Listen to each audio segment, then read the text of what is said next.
Hello friends, it's me, and today let's watch Game Theory, the complete lore of Secret of the Mimic from the Game Theorists. Together, let's go, let's start. Thank you. So before we continue, I need to apologize to you. I'm sorry. This video is 2 hours plus video, and plus my reaction, probably 2.5 hours. I'm so sorry. I'm so sorry. Right now is 8:59 AM on the 15th of January 2026. Hopefully I can finish before 12. Hopefully. Okay, let's continue. This is the complete lore of Secret of the Mimic. 2025 was a big year for FNAF. We finished off the interactive novel series, the second movie hit theaters, and of course, the crown jewel of summer 2025, an actual FNAF game, Secret of the Mimic. A game that promised to answer all of our questions about the earliest parts of the franchise. And there was a lot to talk about. Plus, we all know how complicated FNAF can be. It's hard to keep track of all the theories at the best of times. So I figured I'd give you guys a little gift and package all of our Secret of the Mimic theories up into one convenient little present that you can enjoy. Here is everything you need to know about FNAF Secret of the Mimic. And yeah, it's the Game Theorist version of a Christmas gift. Hope you enjoy. Hello Internet! Welcome to Game Theory, the show that's jaw has been hanging open like a badly made Chica costume ever since the release of FNAF's Secret of the Mimic. Hello Internet, welcome to Game Theory. And I'm not alone in that feeling. Every single YouTuber has been completely sideswiped by this game. Chica! I can't believe we got Chica! Hey!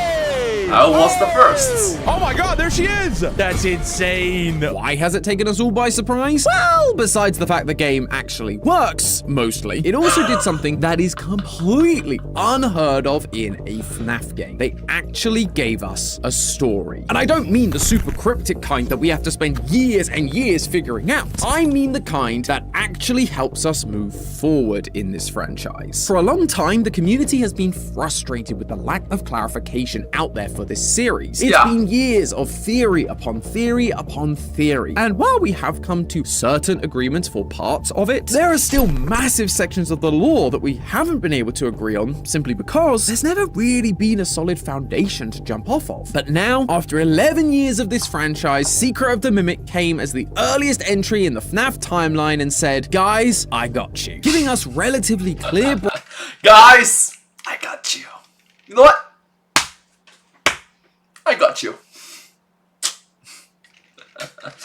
breakdowns of how the early years of Fazbear came to be, as well as throwing a bunch of hand cranks into the works that make us question everything we knew about this franchise. There's timelines that have been displaced, character personas completely shattered, and understandings of where the future of this franchise is going totally flipped on its head. Let's start from the beginning. We jump into the game as a lowly mechanic working for the wonderful as always Fazbear Entertainment. Our name is Arnold, and we've just Hi Arnold. Hello from Singapore. Wait. Hello from Singapore. I'm Humdrum Singaporean. I'm just another average Singaporean. Hello. gotten off of a 36-hour shift, only to be called in for one last job to help recover some Fazbear assets from one of their contractors, Edwin Murray. Begrudgingly, we head to Murray's costume manor, only to discover the asset is a set of blueprints for a killer animatronic endoskeleton that can fit into any costume and learn the role of any character or person, the Mimic. We gain access to different areas of the facility by upgrading our data diver with different permissions, from basic to security, repair, all the way up to executive privileges, all while trying to outrun or outweight the Mimic. He's going for it. Eventually, we get our hands on the blueprints, only to discover that it wasn't Fazbear talking to us through dispatch. It was the Mimic pretending to be them to get their hands on the data diver. This leads to one of three endings where we either escape and get killed by the Mimic, we escape and get killed by the Mimic, or we fix the Mimic and then just stand there watching it sleep. Now, these guys just... Yeah! You don't die on the third one. deserve an episode of their own, because whichever one is canon could have massive implications that I just don't have time to get into right now. Instead, let's turn our attention to the stuff we can discover during the game, and the first of our big three characters, Edwin Murray. If you're a longtime viewer of this channel, or you're one of the people who understand my pain and has actually read the books, then that name isn't anything new. Edwin Alright, I'm not part of the latter, I'm part of the first prior, I'm part of the long-term audience for the game theorists. Been watching it for decades. Murray is a character that we were introduced to in both The Storyteller and The Mimic from the Tales from the Peterplex series. His company was bought out by Fazbear. He created the Mimic to babysit his son David, but his son tragically died. And because the Mimic kept mimicking his dead son, he beat the thing up, teaching it violence, and then showed up 40 years later trying to stop it. However, when The Secret of the Mimic's creative director Evan Lampe said to Dorco, If you've read the books, you don't know the full story. he wasn't kidding. The story of Edwin goes so much deeper and is so much more tragic than we could have ever realized. As Arnold explores Murray's costume manor, we can find audio recordings and mailboxes containing digital text logs that give us the real story of what happened to this place. It was originally owned by Edwin's father, who we'll call Murray Sr. Edwin Murray works for him. Edwin Murray. This is my dad's place. You know, because nepotism. But Edwin is the quirky inventor type, and to test out his new voice recorder creation, he seeks out one of the new employees and former puppeteers. Excuse me, can I borrow your voice for a project? Oh, what for? I don't even know you. I'm brand new here. Let's start again. I'm Fiona. Murray Sr. Fiona. then passes away and leaves the whole thing to Edwin, who rebrands everything to bring his wacky inventions to life. Maybe rebrand? We could start making some of my inventions for real. Together with Fiona, they invent a bunch of wild tech, like a coffee machine that can learn your coffee preferences to make the perfect cup, a coat hanger that can adjust to any size you need, and an adorable vacuum cleaner. Oh, just look at him with his tiny little brooms and his little dumpy. Anyway, alongside this, he is also making a bunch of costumes, which I suppose makes sense given that's the name of the business. But the characters we see are interesting if you're a FNAF fan. We see a handful of characters that you might recognize, like Pirate and Cowgirl Roxy, Hillbilly Monty, a puppet pirate Foxy, and the big one, a rollerblading costume of Chica.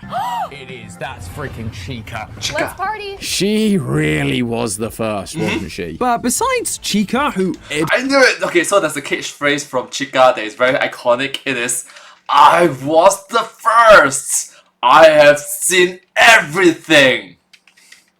Edwin and Fiona were specifically hired to make for a client, Chica's Party World. Yes, that Chica's Party World. All of these other characters were rentable or purchasable from Murray's costume manor, meaning Edwin owned these characters. They weren't originally Fazbear's. However, Fazbear was around as another one of Edwin's clients, taking interest in his technological genius, even to the point where Edwin refers to Henry as simply Hen in the audio logs, presumably because they have a level of familiarity and friendship thanks to their shared technological creativity. So case in point, it's not hen and rooster, it's not like the chickens, but hen as in Henry.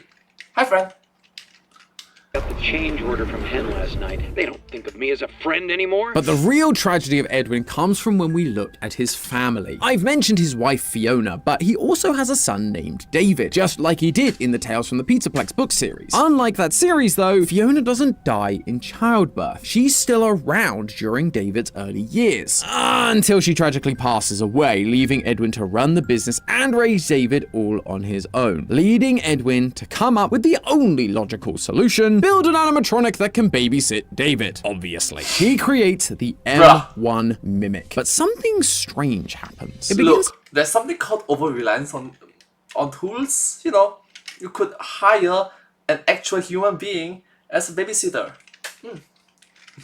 To not just look after David, but mimic Edwin's dead wife, Fiona. The family is back together again. Or maybe have some trust in the community. You know, your relatives, your uncle, your auntie, your cousins, your siblings, your neighbors, to help take care of your child while you are away. You know, maybe the environment, the neighborhood, the community that you live in doesn't have these things. To that, I'm sorry. Consider relocating That helps, maybe. Till it's not. One day, David dies outside the I mean, for the greater good of your child, right? Children are the future. facility, leaving Edwin completely devastated. At the same time, the business is completely crumbling around him. But M1 Fiona has a solution. Make another one of her. Edwin, you can't put it off any longer. You need to try again. Build another. Make another mimic that would now mimic David so that they could be together again. Edwin isn't convinced at first, but eventually he gives in. He takes M1 out of the endoskeleton, copies the program, and creates M2, putting the new program into the endoskeleton. And it works. M2 begins acting like David, but it's too much for Edwin to handle, and he snaps, beating the animatronic, breaking its legs, and teaching it the valuable lesson of violence that Arnold now gets to experience firsthand. With that failure under his belt and the business still struggling, Edwin locks himself away with his final Fazbear project, a restaurant called Freddy Fazbear's Pizza. But M2 has other plans. It destroys the house, and Edwin is never seen or heard from again. It's a real sad ending, but you see what I mean about how it upends a lot of what we thought we knew. We've got characters we thought were Fazbears now created by someone else. We've got a wildly different setup to Edwin and his family than we saw in the books, and this is just the top level stuff that's been given to us on a plate. The more you dig into these things, the more things begin to change and shift our understanding of the entire franchise. But we've got some time, so let's keep things simple for now. We've been given a bunch of information about Edwin, his family, and his company. But what is the timeline of these events? This is FNAF after all. Timelines are a staple for FNAF theorists everywhere. And I don't just mean a vague order of events. I mean cold, hard dates. Well, as you might expect, this game is pretty careful to leave those sorts of details hidden, only giving us months or days for dates at best. They even block out years so we can't place exact details. But when has that ever stopped us before? Let's start with the very first teaser for this game. In it, we saw the number 1979 showing up on a film reel, giving us a pretty good indication that that was when this game would take place. And once we boot up the game, that does seem to still be the case. In Arnold's van, we come across his work order to collect an endoskeleton from Murray's Costume Manor. The job he is literally on. That work order contains both an issue date and a signing date, which both end up being the same date, September 7th, 1979. I suppose that means that the mimic not only faked Dispatch's voice, but also sent a fake work order? And wait, does that mean that Arnold has a fax machine hidden in this van? What other mysteries does this van hold? Oh, Arnold, you teasing enigma. So, okay, we have the end of our timeline for this game, but as I've kind of already mentioned, that's like the least interesting part of this game's story. We're really here for the Edwin Murray drama. But don't worry, I think we can figure that one out too, thanks to FNAF's longest running trope. Dead kids. Well, kid, specifically his son, David Murray. At the end of the game, you're given a choice. Either give the data diver back or execute something called parachute.exe. This opens up a hatch in the floor leading to the R&D department and the Murray's house that's on top of the hill near the factory. While trying to avoid M2, you can come across 5 film reels showing some good old-fashioned Murray family home video for David's birthdays. The first is a little uneventful. He gets scared by a new Pirate Roxy puppet and is given his iconic white tiger plushie. The second, Edwin misses because he's too busy working. The third, Edwin breaks the news to David that Mummy isn't coming back. By the fourth, we see Edwin give David his slide that we see out the front of Murray's Costume Manor, with the robotic voice of M1 Fiona coming from off screen. And then finally, we get number 5, where we see Fiona in all her mimicky animatronic glory. She made a cake for David's birthday and is asked to go outside and collect David before the party gets started. And it's that last video that is crucial to solving this mystery. When M1 Fiona presents her cake, we can see the room she's in, and it's not the Murray's family home like all the others. This is actually an office inside Murray's Costume Manor. And we know that because if you're willing to spend a lot of time avoiding rollerblading Chica, you actually get to see this room firsthand, complete with all the same decorations. Oh my gosh. Happy birthday, David. The place looks abandoned. The food has been there a while, now all molded over. And we find No out one clean up. That means the last time it was attended was the birthday. Something happened, and everybody left. Nobody came back. Why? Thanks to the text logs that we have to collect to figure out the password for this room. On December 1st, Edwin sends out a work memo telling the workers that they need to be here on Saturday for David's party. Then there's a bunch of more light-hearted, jokey messages between the other employees about the room code, but on the 6th, the tone shifts. A message tells everyone that the party has been cancelled due to recent tragic events. With the state of the room, the notices we find about not bringing children to work, and the fact that the playground Edwin refers to must be the play park he got David for one of his birthdays, the one near the loading bay, the one he was warned would be too dangerous to have a kid near. Look, I get your concerns. I do. But they're all just grounded. This is the perfect spot for David's playground. It all adds up to this being the day that David died. On Saturday, December 6th, everyone was there gathered together just like Edwin had asked, only for M1 to go down to find David and report him dead. Okay, everyone hide.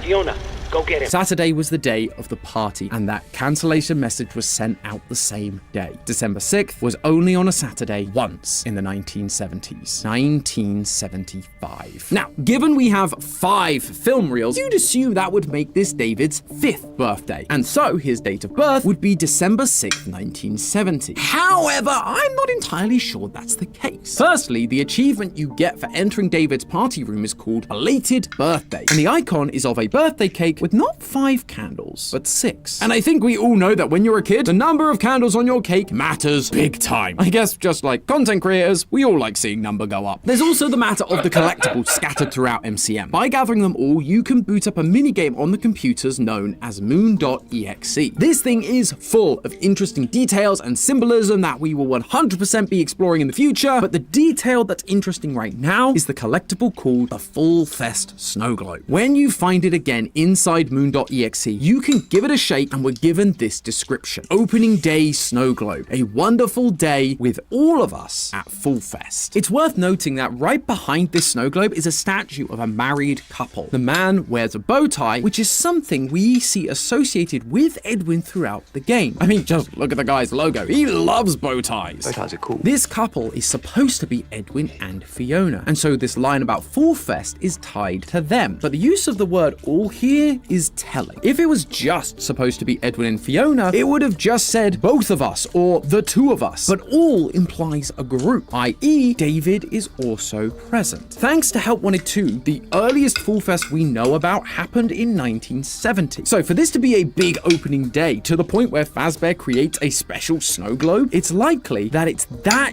year being referenced, 1970. And if Scott cares at all about giving this series any kind of logical consistency, Full Fest would likely have to happen in the autumn. Fine, fall. With David's birthday being established as December 6th, it would be physically impossible for him Hey, Santi. Hello.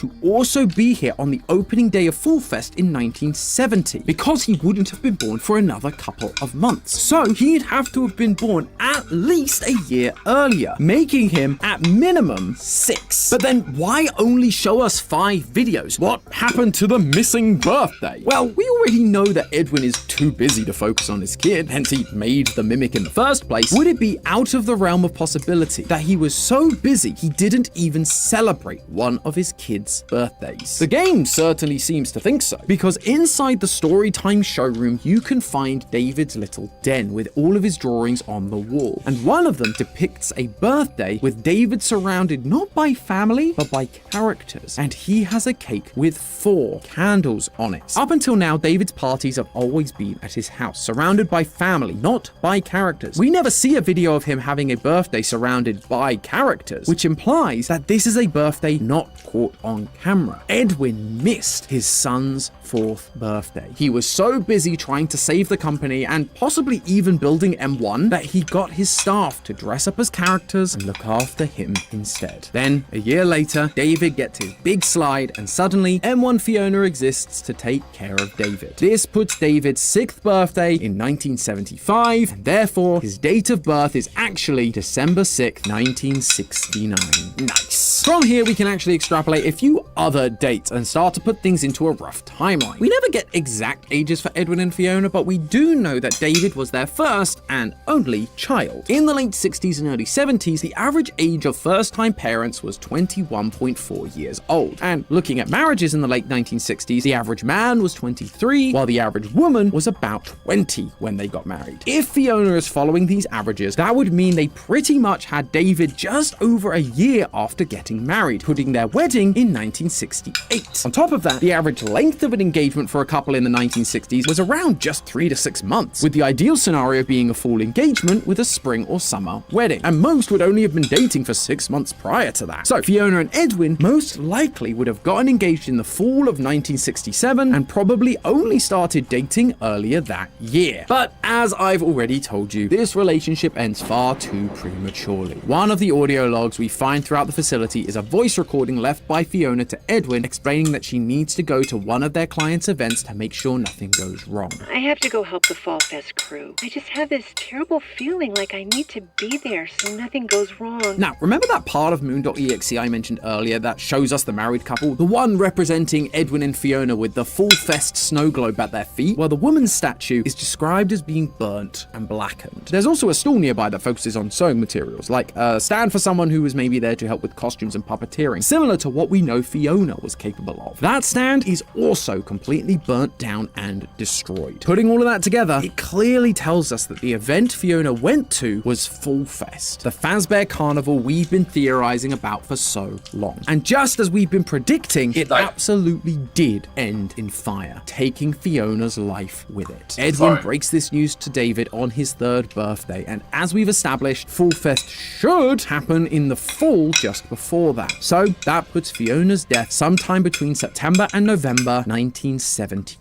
So, right now, our timeline looks like this. Edwin and Fiona start dating in early 1967. They then get engaged in the fall of that year, which I'm now only just realizing might explain why they're in wedding outfits in Moon.exe. They're next to the Fall Fest snow globe. It's the same time of year, almost as if they're going to Fall Fest like some kind of anniversary celebration. Anyway, they get married in 1968 and have David in 1969. A few years passed, and in the fall of 1972, Fiona goes to Fall Fest and dies in a fire. Edwin then creates the Mimic over the next couple of years. But on the day of David's 6th birthday in 1975, David dies outside the facility. Edwin falls into a pit of despair. He tries to bring back David as M2, but gets angry, beats it up, and disappears, leaving M2 to roam the facility and Fazbear to grow impatient with Edwin's lack of deliverables, and so they send in Arnold to take what is theirs in September 1979. But there is one more date we're able to track thanks to all of this. The death of Murray Sr. Now, look,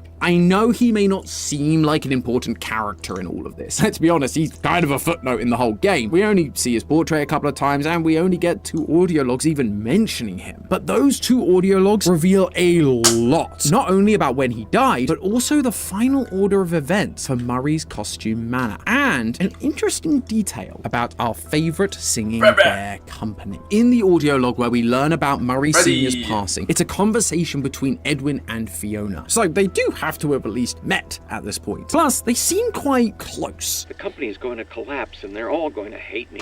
And you'll figure it out. Just take a deep breath. It's your company now. Your dad believed in you. Otherwise, he wouldn't have left it to you. She's being encouraging in the way that a supportive partner would and should. So they're most likely at least dating when he passes. But the real key comes from when you backtrack through the entire game to find this specific Mr. Helpful. I mentioned earlier how we get new permissions for our data diver throughout the game to access new areas. Well, that isn't the only thing you get to access. The Mr. and Mrs. Helpfuls throughout the facility also have different responses depending on the staff level that is talking to them. If you go back and find them all once you get executive level access, we actually start to hear messages recorded by Edwin or Fiona directly addressing one another. And this one right here is very interesting indeed. I've got something very important to ask you. Okay, here goes.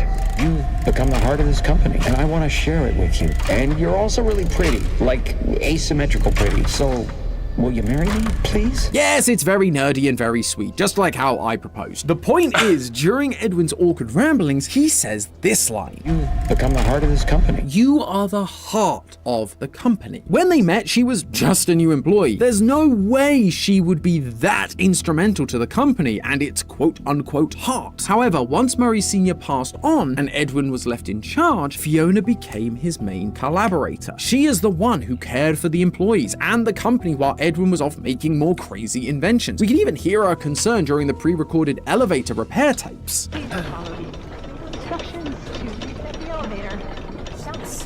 It feels like she's reading a script and she's kind of concerned about what she's reading. It's only once Edwin takes over that Fiona has the opportunity to fill the position as the heart of the company. And also, I mean, this recording is on a helpful, one of the things that Edwin would only have been able to install fully once he'd taken over. Could start making some of my inventions for real. All of that to say that Murray Sr. died sometime between Edwin and Fiona dating and them getting engaged, placing it sometime in 1967. And that's an important detail because while it seems early in most timelines for this franchise, Murray Sr. appears to have some kind of connection with Fazbear Entertainment, even before he passes and hands the company over to Edwin. In a number of the audio logs you can find later on in the game, it becomes very clear that Edwin is getting a little bit paranoid. Edwin, never forget, they're behind it. Don't trust them. Never tell them they want to destroy you. Dad was right. Now, you may be asking, who is this them and what is it he's not supposed to be telling them? Well, through another couple of audio and text logs, both of those answers become quite easy to figure out. In literally the next audio log you can obtain, Edwin tells us that there's a leak in the company. I figured it out. There's a leak. Someone told them about M2. Well, they can't have it. M2, the brand new mimic that can adjust to any costume and mimic any character or person, is what's being leaked. And with that in mind, the they becomes even easier to figure out. A bunch of the text logs have a consistent running theme. Working for Murray's Costume Manor sucks. They want out. One more injury and I'm out of here. I mean it this time. Barb, I swear, if I hear that song one more time, I'm going to tear that dolly off her hinges. I have no clue how much longer I can take it here. Some of them leave on their own accord, while others are being poached by a rival company. We're almost there. I need the rest of the Murray staff contact info. The sooner the better. You get that for me and I can sweeten the deal. How would you like to manage one of the new franchise locations? W.A. That's right, good old Willie A is here and he's as evil a businessman as we always thought. Fazbear is actively stealing not just employees, but their business secrets. So, it's Fazbear that is, quote, behind it. They are the ones who want to destroy Edwin, and he is reminding himself to not let them have the Mimic program. But do you remember the last thing he said? Dad was right. Dad was right. This mini paranoid speech is all about how Fazbear isn't to be trusted, and those words of advice came from Edwin's father. How? Because clearly Murray Sr. knew about Fazbear, Afton, and all of their shady business practices. Either because Murray Sr. was already in business with them prior to his death, or simply because MCM had been around for a while, and so he'd have likely seen how they operated and how small businesses they were working with suddenly disappeared. And so he made sure to warn his son about them. We all knew that Fazbear had been around a lot longer than we thought with the introduction of the 1970s Fall Fest poster in Help Wanted 2, but now it seems that they go back even further. Sure, it's only a few more years on paper, but just like everything in this game, we're being shown that we can't strictly rely on what we think we know as definitive. If we thought this prequel destroyed our understanding of the franchise, just wait until we learn about what was going on before all of this. First, it's a few more years into the 1960s, but who knows how far back it goes. Maybe Matt and I weren't so far off with the whole singing bear in the 1930s. But with that, let's move on to our second character, the one-of-a-kind villain, the Mimic. Well, actually, despite me referring to it as the Mimic this whole time, the one key thing Secret of the Mimic was very clear about, it's really not one of a kind at all, which, to be fair, is something we've been believing for a while now. In Tales from the Pizzaplex, we see two versions of the Mimic. The Mimic 1 program, which was the Mimic software that Edwin Murray created to put into a half-finished endoskeleton to play with his son David, which was then then later used by Fazbear in The Storyteller, and then there's the Mimic 2, which was Fazbear's improvements on the original design, creating an endoskeleton that could change its shape and size to fit any costume or animatronic. However, how all of that tied into things like Security Breach and Ruin were pretty speculative, especially as we didn't even know if the book stories were in the same continuity and whether we could rely on them wholesale or not. My personal theory was that yes, those two mimics were indeed present in Security Breach, with the Mimic 2 being the physical endoskeleton we find in the basement of Ruin, and the Mimic 1 program being what we now know as Glitchtrap, taking over Fazbear's systems and using it to manipulate people into doing its bidding, like Helpy does to Cassie in Ruin, which is why we get this interaction between Helpy and the totally real Gregory arguing. I took care of it. The area's safe now. But now we do have a definitive backstory for the Mimic inside the game continuity. It turns out that yes, there are indeed two in-game mimics, but there are some key differences from their book counterparts, and that drastically changes our entire understanding of Security Breach, Ruin, and the program that was trying to keep the Mimic underground, Mexes. So hop into that definitely working elevator, friends, as we plummet down into the depths of Murray's Costume Manor to discover the real secret of the Mimic. So what does this game actually tell us about the game universe's version of the Mimic? Well, like most things in this game, it's similar but different to what we were expecting. Same, Edwin but does different. create the original Mimic, M1, to babysit David. Think of it as your new babysitter, but it doesn't get paid and go home. It'll stay with us and help around the house. But he also states that it was created to work inside multiple costumes. It'll wear fun costumes. It can fit into any costume we've created. Essentially, the game's lore has combined the purposes of the books M1 and M2 into one creation, and attributed all of it to Edwin, rather than one being a Fazbear creation, just like basically everything in this game. But this M1 also develops a little more than its book counterpart. This is where I heard it. It's her or someone that sounds like her. That's good, honey, but who's from the party? M1 begins showing signs of mimicking the deceased wife of its creator, literally mimicking the role of David's primary caretaker, his mother, Fiona. As we discussed last time, Fiona tragically died in a fire at Fall Fest, and this totally destroys Edwin's mental state. I can't do this alone. So naturally, when he starts thinking he's hearing the voice of his wife, he leans in hard. By David's last birthday, M1 is still not wearing any costumes like Edwin said it would, but instead it is mimicking Fiona perfectly, baking a cake, hanging decorations, all of that good stuff. I baked it myself for David's special day. This is where Edwin's second tragedy strikes. M1 Fiona goes down to get David while everyone is waiting to celebrate him, only for them to discover that David is dead. Again, Edwin is destroyed by this. But this time, M1 Fiona is here, and she has a quick and easy solution. You need to try again. Build another. The two go back and forth over this for a while, but eventually Edwin gives in and begins attempting to make a new mimic that will mimic his dead son. However, it doesn't really seem to be working. Every copy has failed. I don't even know why it worked the first time, but it did. The only reference Edwin has for the mimic idea working is M1, which leads to Edwin's final gambit. In one of the text logs we receive after meeting M1 Fiona during the parachute ending, it says the M2 began as a copy of my program. This log has been sent by M1 to Edwin's machine. In order to make M2 work, Edwin simply made a copy of her programming. I guess if you can't figure out how it worked the first time, just duplicate the thing that already works. And it does. Control C, Control V. But case in point, taking care of a child is more than that. Taking care of a child is more than just having a machine. Because humans have emotions, humans have features, the eyes, the nose, the cheeks, the eyebrows, the eyelids, the hand movements. It's not easily replicable by animatronics, robots. And even if it is replicable, alright, there's a limit to it. There's a human soul into it. There's a personality involved. There is the spirit in a human. What makes you a human? If you're a robot, if you're a machine, if you're animatronics, you have a very physical limitation. There's RAM storage, CPU, so on and so forth. There's a very real limitation to it. Humans, well, we also have that limitation. Majority of the time is longevity. It is our physical mechanics. We are unable to have 6 limbs. We are unable to run faster than a cheetah. Yeah, but we learn to cope with it, and we learn to thrive from it with what we have. Yeah. Yeah, so does work. It's just a little too much for Edwin to handle. Not him. You're not. Stop sounding like him.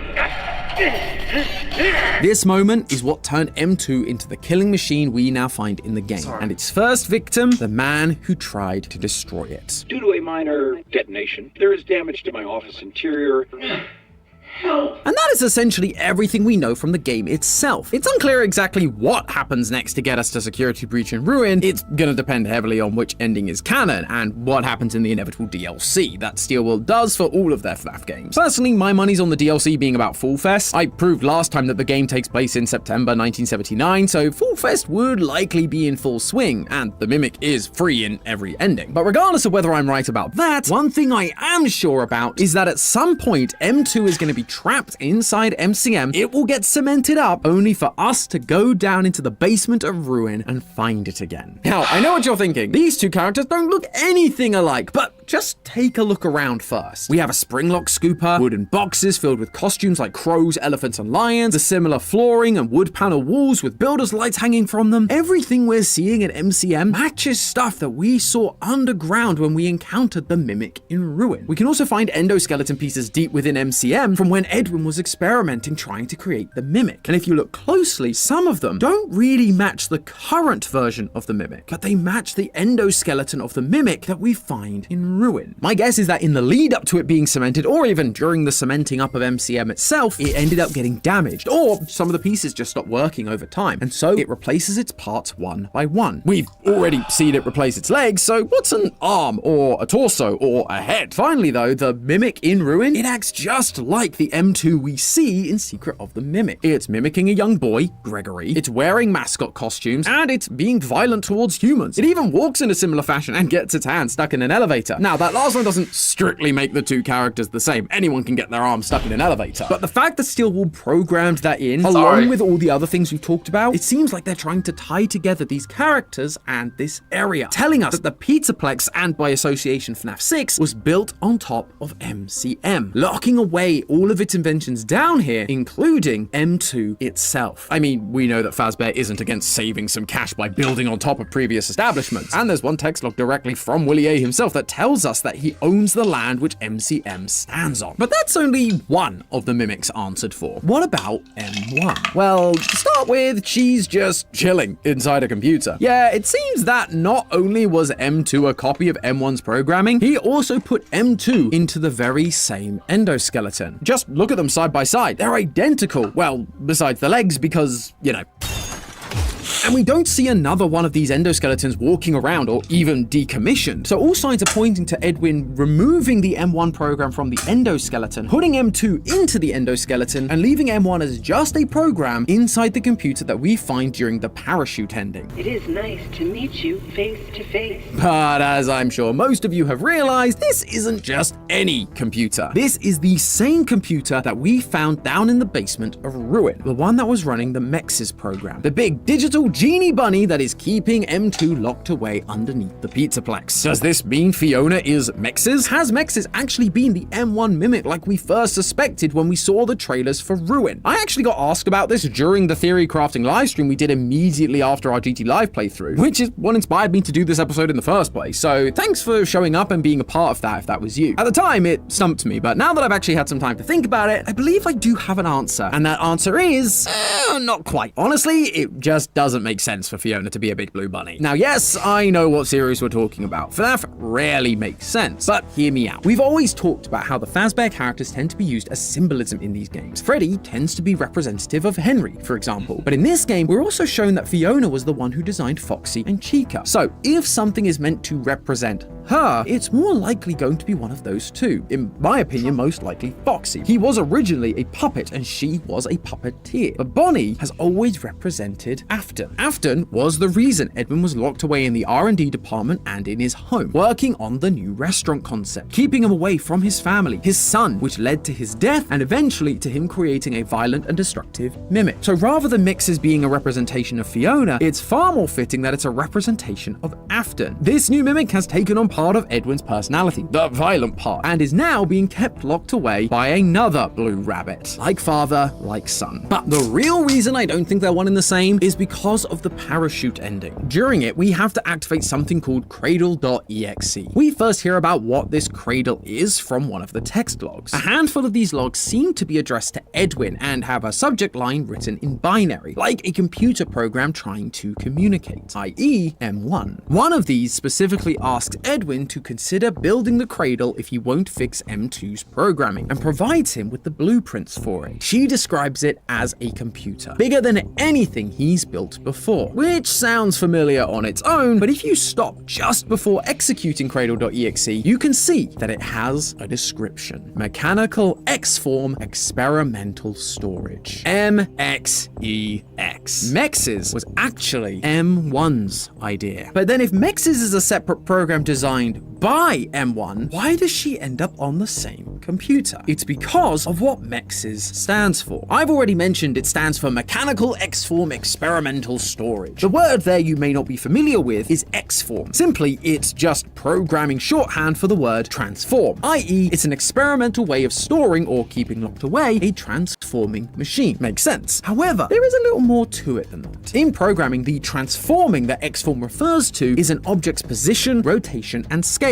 Again, all things we understand about the mimic's transforming abilities, but the key is how those transformations are applied. You see, X-forms are hierarchical, meaning transformations applied to a parent X-form affect all of the objects assigned to that parent, like they're its children, if you will. M1 was the first mimic, the original, so it needed to be on the same machine as Mexes to act as the hierarchical X-form for M2. M1 has also taken on the role of Fiona, while M2 is supposed to be David, Fiona's child. Again, fitting nicely into that hierarchical programming setup. The parent is there so that Mexes can help control the child. Mexes can apply something to M1 that will automatically control M2. But clearly the program was never installed. Edwin built the cradle computer and put M1 Fiona into it in order that the Mexes program could use her to control the child and keep it locked away, but Mexes isn't actually installed until we come along during the parachute ending. Eventually, Fazbear came along and collected the cradle in a Fazbear van like we saw in the Help Wanted 2 update, with Mexes fully operational. It's at this point that I believe they separated these two programs, Mexes and M1. The cradle was then rebranded from F10N4 to completely Mexes, like we see in the basement of Ruin, and the M1 program was removed and likely stored like we saw in the Storyteller, until they decided they needed it for video games. Told us to scan it, said it would expedite the process. It was just junk, circuit boards and things like that. Which of course leads to M1 taking over Fazbear's systems, corrupting the animatronics, and creating the storylines that we see in Help Wanted, Security Breach, Help Wanted 2, and Ruin. This would all seem to line up with the previous theories I mentioned at the start of this episode, with Helpy actually being the M1 program controlling the entire Pizzaplex. It would also explain why M1 is able to stop Mexes. They are no longer on the same system. Mexes no longer has the hierarchical power to use M1 as an X-form. But on that note, if Mexes was M1's idea, why then is she actively stopping it? Helpy is literally helping Cassie get further into the Pizzaplex, teaching her how to stop Mexes and how to free the mimic. Well, it's because while Mexes was her idea, it was never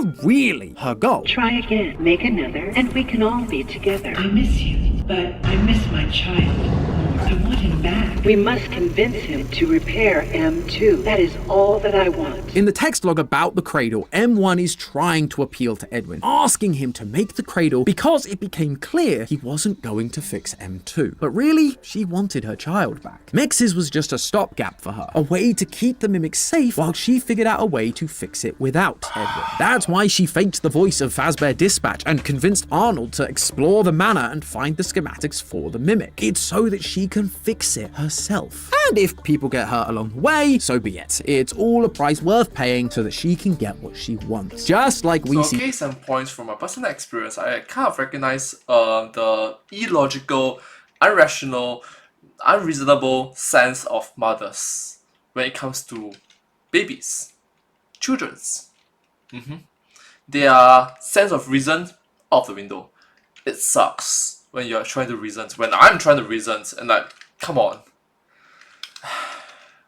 Help you do to Cassie in ruin, leading her to an almost certain demise just to shut down Mexes and free M2. So that's it. We finally solved the story of Security Breach and Ruin. It's all about M1 Fiona trying to reconnect with M2, the robot David, and fix him so they can be a family again? Oh, I wish it were that simple, friends, but this is FNAF. There are, of course, complications with all of that. While we are being shown very clear motivations for M1 back in 1979, it doesn't mean that's strictly going to be the case going forward. It'd be very easy for us to go, oh, M1 is Fiona, M2 is David, end of story. But it's not like old-fashioned FNAF where these endoskeletons are possessed by the spirits of the original person. They are programs designed to learn and imitate those people. We're shown this with M2 throughout the game. It started as a copy of M1's program, then it's given David stimuli, then it learns to be violent, not because David was violent, but because Edwin was violent towards it. Then in Ruin, we see M2 mimicking Gregory's voice. Again, a new stimulus changing how it behaves. M1 is no different. There is a note that can be found in the basement of Murray's Costume Manor where you have to avoid the moon and collect the final collectible. It reads as follows, quote, "We were expecting. There were complications. Consciousness was lost for an undetermined time. Once I woke, we were all together and happy, a family. But something was different. I felt wrong somehow. Was I me? Corrupted file suspected." This moment being mentioned, the complications, the loss of consciousness, we've heard about it before. Or should I say, we've read about it. This is Fiona's story, just not the one from Secret of the Mimic, but from Tales from the Pizzaplex. In it, Fiona gets pregnant, but there are complications, and she dies during childbirth. The only difference here is that the writer wakes up, and suddenly they're a happy family. The similarities to Fiona, along with the corrupted file, makes it sound like this is coming from M1 Fiona's perspective. She remembers dying in childbirth, but then suddenly is awake and part of a happy family like the Fiona from this timeline. Her memories are becoming conflated and confused based on other stimuli. How she's being infected with memories from the books is a theory for another day. The point is that M1 is also susceptible to memory corruption and personality changes based on new stimuli, especially, it would seem, if they share a connection with her. Which brings us to the glitch trap in all of this. It's pretty well accepted at this point that Glitch Trap has actually been the Mimic program this whole time, infecting Fazbear's systems and mimicking whatever it needed to. Helpy, VIP, the Glamrocks, and acting like a virus, infecting them all in order to take control. If M1 was purely Fiona, it wouldn't make sense for M1 to present herself as anything other than Fiona in some kind of digitized form. Probably a Foxy like we talked about earlier. But instead, we see an old school version of Afton's Yellow Bunny. Why? Because M1 has also been receiving other stimuli thanks to its inclusion in the creation of the Help Wanted VR game, as I alluded to earlier. Told us to scan it. It was just junk. Circuit boards and things like that. By having M1 circuitry used to build Help Wanted, the M1 program was fed information from the first set of games in this franchise, learning all about the Yellow Bunny killer that would lead kids into the back room and kill them. A family of children all killed by animatronics, and a father that wanted to put them back together. A father with the same goal as her. Someone willing to cook a few eggs to make an omelette. They're practically the same person, and so M1 accidentally makes them the same person, wearing the costume, kidnapping the kids we see in the newspaper in Security Breach's bad ending, and leading them into the back rooms during VIP. All of this explains why Security Breach's story felt like such a mess, and it's why no theorist could really have predicted what we ended up seeing in Secret of the Mimic. Most of the theories I had were about Afton and Henry's parts in the story, because all signs left by Glitch Trap or the Pizzaplex in general were pointing towards Afton and his involvement with the Mimic. How else were we supposed to interpret a dining table scene with 5 characters clearly representing the Afton family in a room with post-it notes written in binary? But this is why Fiona, M1, was conflating her stories with that of the Aftons. Take a second look at that dining table scene. The magician we assumed was Afton, it's wearing a bow bow tie, something which, of course, matches Afton's famous Yellow Rabbit costume, but I mentioned in our last theory that within Secret of the Mimic, bow ties are really commonly associated with another character,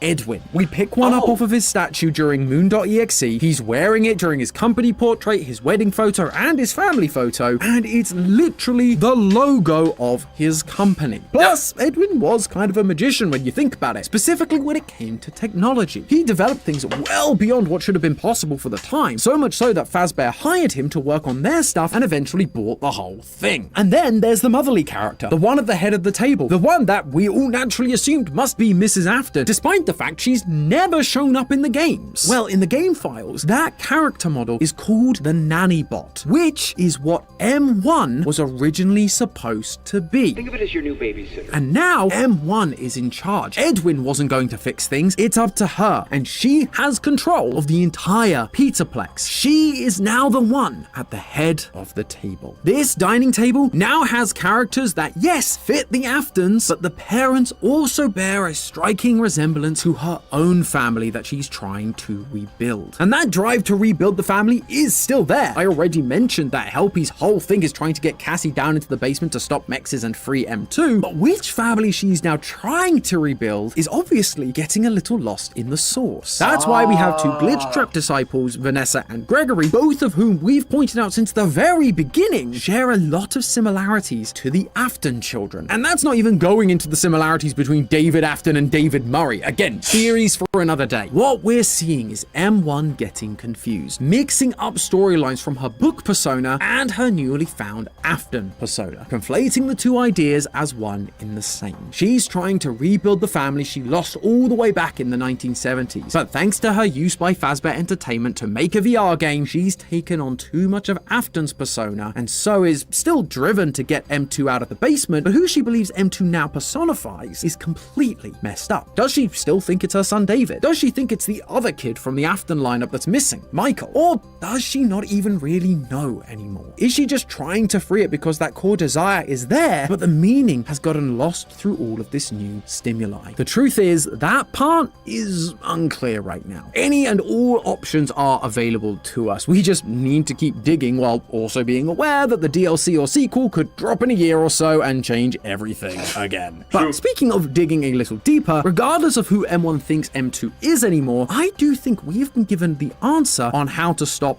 both of them once and for all. And it's connected to a character that we have been theorizing about for years, Sun and Moon. When he first showed up in Security Breach, we knew nothing about this guy or what his purpose in the whole story was. By the time Ruin came along, it felt like he had to be connected to the Mimic, with both of them sharing the same individually moving teeth and the fact that he wears a jester costume, which felt very connected to both the jester costume we learned about in the books as well as the whole Fall Fest carnival. But now we have Secret of the Mimic, and Sun and Moon are all over this thing. We've got OG versions of the characters, we've got symbolic minigames, we've even got a mysterious lullaby, all of which make one thing extremely clear. We were 100% right about Sun and Moon being connected to the Mimic. Throughout the game, we are being shown that these two, or three, or I suppose four characters are intrinsically connected in so many interesting ways, but most importantly, Sun and Moon is actually the key to not just solving the Mimic, but ending it once and for all. I hope you've knocked over all your stackable toys, friends, because it's finally time to clean up the mess that is Sun and Moon. The first instance we get of Sun or Moon appearing in this game is right as we enter Murray's costume manor for the first time. As we head over to the computer in the security office, we can find a few options to select. Maps, obviously a map of the facility. Logs, which is where we get to see all the juicy lore-filled chat logs that were found from the mailboxes strewn about the building. And then there's our main focus for today, Moon.exe.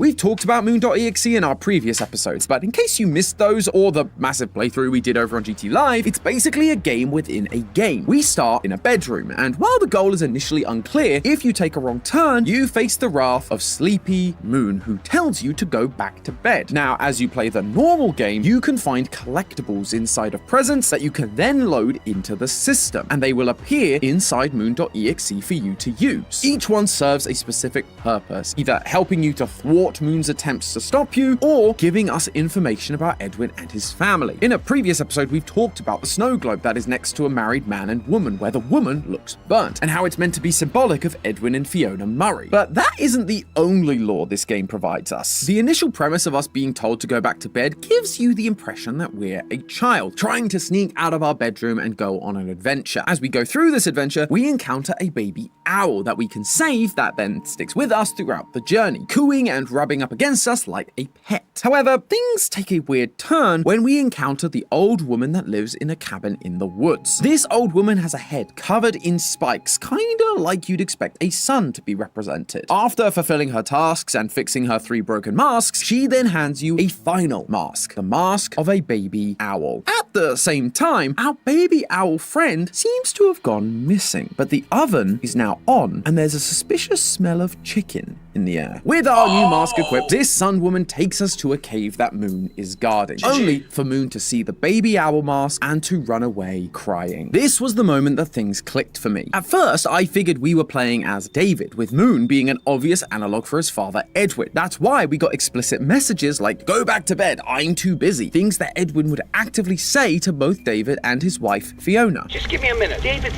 2 years old. He won't remember a thing. Besides, he's got plenty more birthdays. However, this moment where Moon, Edwin, sees us wearing a baby owl mask and then runs away crying, along with us only gaining the owl mask as the baby owl disappeared, it made me realize we weren't playing as David, but the mimic, M2. M2 was designed to mimic David perfectly, like it was wearing a mask pretending to be him. And we know that that actually really upset Edwin. Stop, not him. You're not. Stop sounding like him. This game, therefore, Moon.exe, is essentially M2 learning how to be David, being taught how to behave, like being in David's bedroom and being told to go back to bed. The baby owl, therefore, the one that we get the mask from, that disappears and dies, is the actual David. And the old woman's son, the one guiding us through the game that directs us on our journey once we have the owl mask, well, the game is pretty clear about who that is. Once you execute the parachute program and head down to the R&D department, we find M1, the original mimic, now taking on the persona of Fiona, sitting there like we spoke about last time. And on the monitor surrounding her, we see the same Sun character. M1, Fiona, is Sun. And that actually explains how M2 learned to be David in the first place. When M1 and Edwin are arguing about whether to make M2, David is already gone. It happened, and you have to deal with it. You did it before. So how did M2 learn to copy something that wasn't around to be copied? Well, if you saw our last episode, you'll know that M2 is actually a copy of M1's program, and M1 was around while David was alive. We even see a photo of them sitting on a hill together. So Sun, the one who is controlling and guiding this game for M2, is able to use her memory of David to help inform M2. This does bring up an interesting detail though. M1 gives M2 the owl mask, and suddenly baby owl is gone, being cooked on Sun's stove. We also know that M1 was the one that Edwin asked to go down and get David from his playground. Fiona, go get him. I left him out at the playground. This would seem to imply that David's death may not have been an accident after all, that M1 actually killed David in order that she could have a real family, a robot family, just like her. We spoke last time about how she's getting confused between different iterations of Fiona. Like, it's generally dark. It's like, hey, you have your own robot family. It's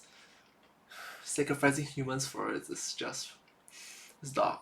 From the books and one from the games, thanks to this note we found in the basement of MCM, it's possible that she figured out she wasn't the real Fiona and so wanted her own family, rather than just an inherited one where she didn't really belong. But I'm aware this part's a little bit more speculative, it just occurred to me while I was writing this. Anyway, the point is that Moon.exe is showing us that Moon equals Edwin and Sun equals Fiona. Well, M1's version of Fiona. This finally explains why we see our modern Sun and Moon presented the way they are. By the time we get to Security Breach Glitch Trap, or M1 has control of the Pizzaplex. She is in control of the animatronics, which is why they turn on us in the first place. But when she gets control of Sun and Moon, we see that Sun is the caretaker. finger pain, tell stories, drink fizzy fast until our heads explode. They are the one who wants things to be perfect and wants to win the child's affections. They are also the one during Ruin who wants to be rebooted. We need to be whole. Just like M1 Fiona wants M2 to be fixed. Moon, on the other hand, Naughty boy, it's past your bedtime. they want the child to just go to sleep and are far more aggressive, reflecting how M1 sees Edwin. She believes him to be aggressive both because of Moon.exe and, well, you know. Stop sounding like him. However, there is one more mention of Sun and Moon that's inside Moon.exe that I want to mention, because on the surface, it is slightly confusing. Once we get inside the cave that Moon was guarding, we encounter a broken statue. We go through the various tunnels and one by one, find pieces of the statue, putting it back together to create a Moon-like figure. Suddenly, we're told that we have been reborn. You rebuilt yourself, but now you are split in two. Moon and Sun, destruction and life. So, does this throw a hole in my argument here? Sun and Moon are now being used to describe M2, not Edwin and M1. And at first, that was my concern. But as I've thought about it more, I've realized it's not about the metaphor or symbolism changing, they're actually feeding into one another. The rebuilding of the statue is reminiscent of M2 rebuilding itself after Edwin destroyed it. You know, speaking of legs, what do you think? I just finished mine. But then, why a moon statue? Something that specifically references Edwin. Well, because it's not the same moon. Edwin is represented by Sleepy Moon, a full moon character, but this moon is a crescent moon. This is a new character, one that is similar to Sleepy Moon, even inspired by, you could say, but it's entirely its own thing. And when we're finished, we are told that it has been reborn. M2 putting itself back together wasn't just fixing itself, it was reborn. Now with a new input, violence. Edwin's violence, Moon's violence. It was no longer just the M1 based program it was before. Edwin's actions affected M2 and caused it to be reborn as the violent animatronic we know now, like a new version of the character Moon. But it isn't just Moon. We're told that it is a combination of that destruction and the life of Sun. M1 wants to create life, making M2 their son, while Edwin wants to destroy M2. These two things have combined together to make the mess that is M2, and those pieces are now at war with each other. Again, just like Sun and Moon are in Security Breach. Duality. You know, like so many mentions of Sun and Moon, Sun and Moon, Sun and Moon. It's like Pokemon? Nah, sorry.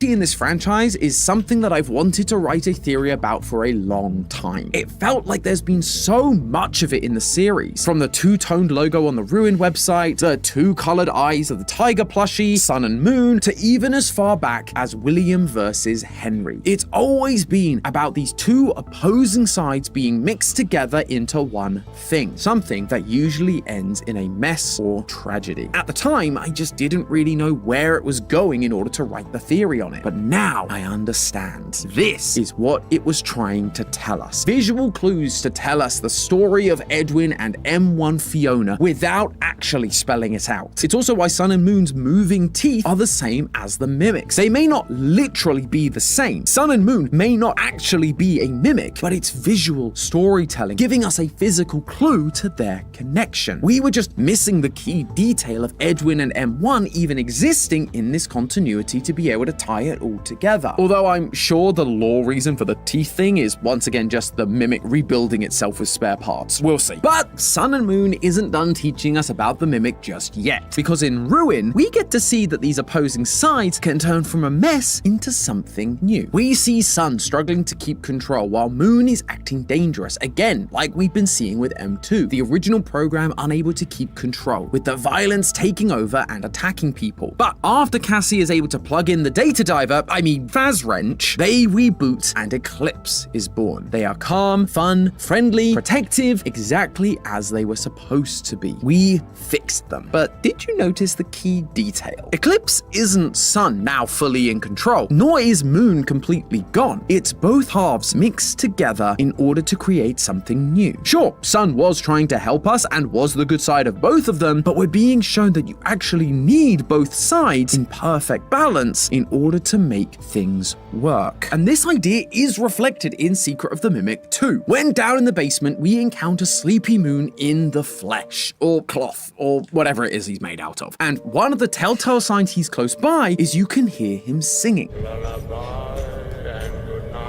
Oh, he's near. He's near. He's near. It can be hard to make out the exact lyrics he's singing while you're trying desperately not to lose all your progress, but the melody should definitely ring a bell. It's actually the most popular lullaby of all time, simply called Vagenlie, or lullaby in English. You may have also heard it known as Brahms' lullaby, named after its composer, Johannes Brahms. And it goes a little something like this. Lullaby and good night, with roses bed eyes, with lilies o'erspread, his baby's wee bed. Lay thee down now and rest, may thy slumber be blessed. Lay thee down now and rest, may thy slumber be blessed. Thank you, thank you. Now, you could say that the use of this song was My just turn. Vagenlie, or lullaby in English. You may have also heard it known as that plays at the Sorry. lullaby, named after its composer, Lullaby and good night with roses be light, with lilies or I feel.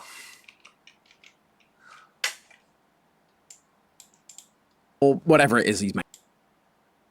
Brahms' lullaby, named after its composer, Johannes Brahms. And it goes a little something like this. Lullaby and good night, with roses bed eyes, with lilies o'erspread, his baby's wee bed. Lay thee down now and rest, may thy slumber be blessed. Lay thee down now and rest, may thy slumber be blessed.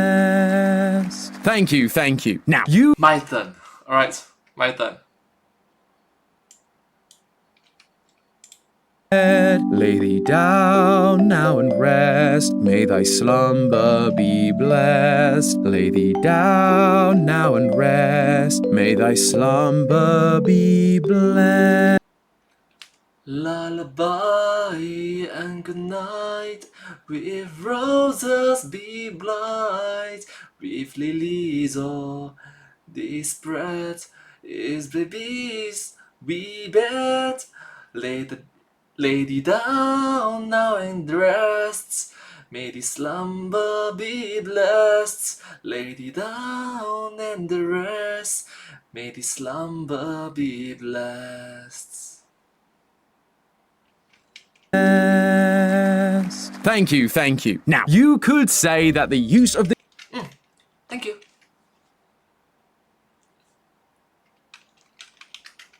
This song was just, they needed a lullaby from Sleepy Moon to sing, so they picked the most obvious one. But where has that ever been the game theory way? You see, this song wasn't written to be sung on its own. It was designed as a mother and father duet. While the mother would sing the lullaby, alongside it, the father would sing an old German folk song called Sis Andischt, which is a song that the original mother actually used to sing to Brahms when they were together. This would then work as a counter melody underneath the primary melody of the lullaby. Counter melodies are super interesting because rather than a harmony which works in lockstep with the melody, the counter melody is literally a second different melody that plays at the same time. If you try this with just any two songs, you're going to have a lot of clashes and mess, and it's just not going to work. But when done right, these two parts that don't feel like they should go together suddenly begin to almost dance. They bounce off one another, creating something totally new. It's not working together in harmony, but they do work together, despite appearing diametrically opposed. But right now, with Mimic as is, it clearly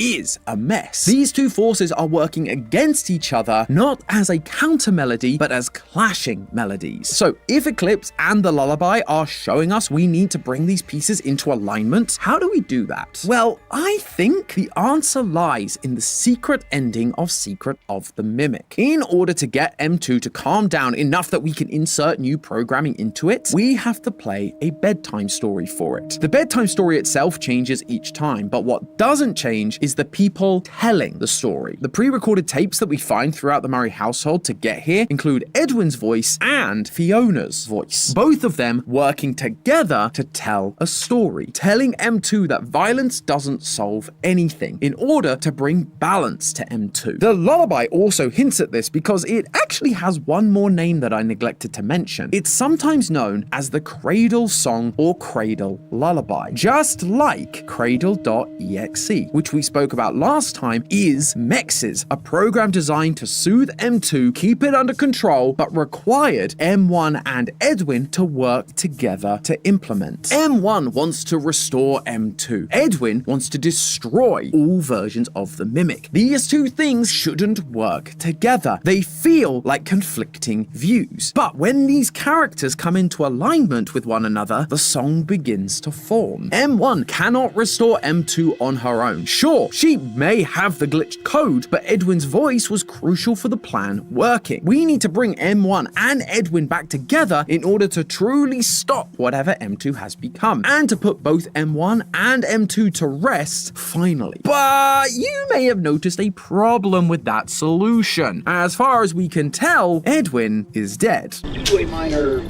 detonation. Sorry. There's damage to my office interior, as well as a small fire. No! M2! Response, please! I can't move. I can't feel my legs. M2 blew up part of the house and refused to help Edwin while it burnt and collapsed around him. But remember what franchise we're talking about here, friends. Just because someone is dead doesn't mean they're truly gone. In fact, To be fair, I always come back. Afton. William Afton. Moon basically tells us as such with the lullabies he's singing. Oh yeah, this thing still has a lot to give in terms of lore significance, and it's to do with the more meta side of it, why it was written and who it was written for. Brahms wrote this lullaby for his close friend Bertha Faber. Brahms and Faber used to date many years before, which is when she used to sing Sis Arndish to him, a song about a shepherd and his lover. When they reconnected years later, she was married to someone else, had a child with another on the way. Brahms wrote this lullaby for the birth of that second child, but it wasn't a completely selfless sweet act. He wrote it so that when she and her husband sang it together to their baby, he would also be there. It was a way of making sure he was connected to her always, even when he wasn't physically around. If Moon is supposed to represent Edwin, and he's the one singing this song, it makes me think that we're being Case in point, tell me you're creepy without telling me you're creepy. Oh no, tell me you are loving without telling me you are loving. Tell me you are loving and caring and sincere and nurturing and loving without telling me that you're believing. Beloving, yes, that's the word. Heartwarming. told that while he may be physically gone, he's not completely gone. He's just somewhere hidden, somewhere we wouldn't expect. And that somewhere, I believe, is Princess Quest. Because I think that Edwin is the king, otherwise known as Old Man Consequences. Let's go! Okay, before you start writing in the comments about how I followed in Matt's footsteps and I've lost my mind to this franchise, hear me out. I'm not the only person to have had this idea. This idea was actually brought up during our recent live theory crafting session by fellow FNAF theorist Gibby's Horror Homestead. Oh, I see that Gibby Horror Homestead. Edwin as Old Man Consequences. Hello, Gibby. Great for you to join us.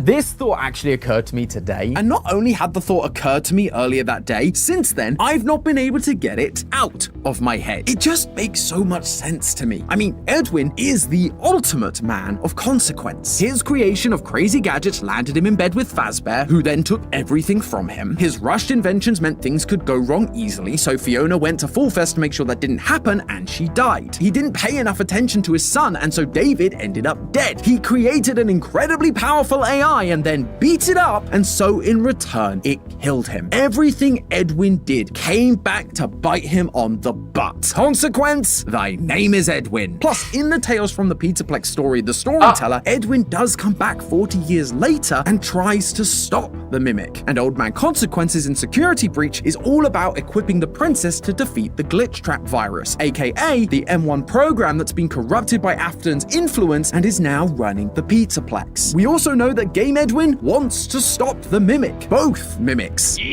I let a machine raise my kid. You're not real. What was I thinking? He realized what he'd created and that it couldn't replace the real thing, which is why he didn't want to fix M2. Instead, just going along with the plan to create mexes to pacify it. Now, I'm not saying that Edwin is possessing Princess Quest or anything like that. Modern FNAF requires modern solutions, and so I believe it's more likely that, like M1, Modern FNAF, modern solutions. Hey, that's like 1 hour left in this video.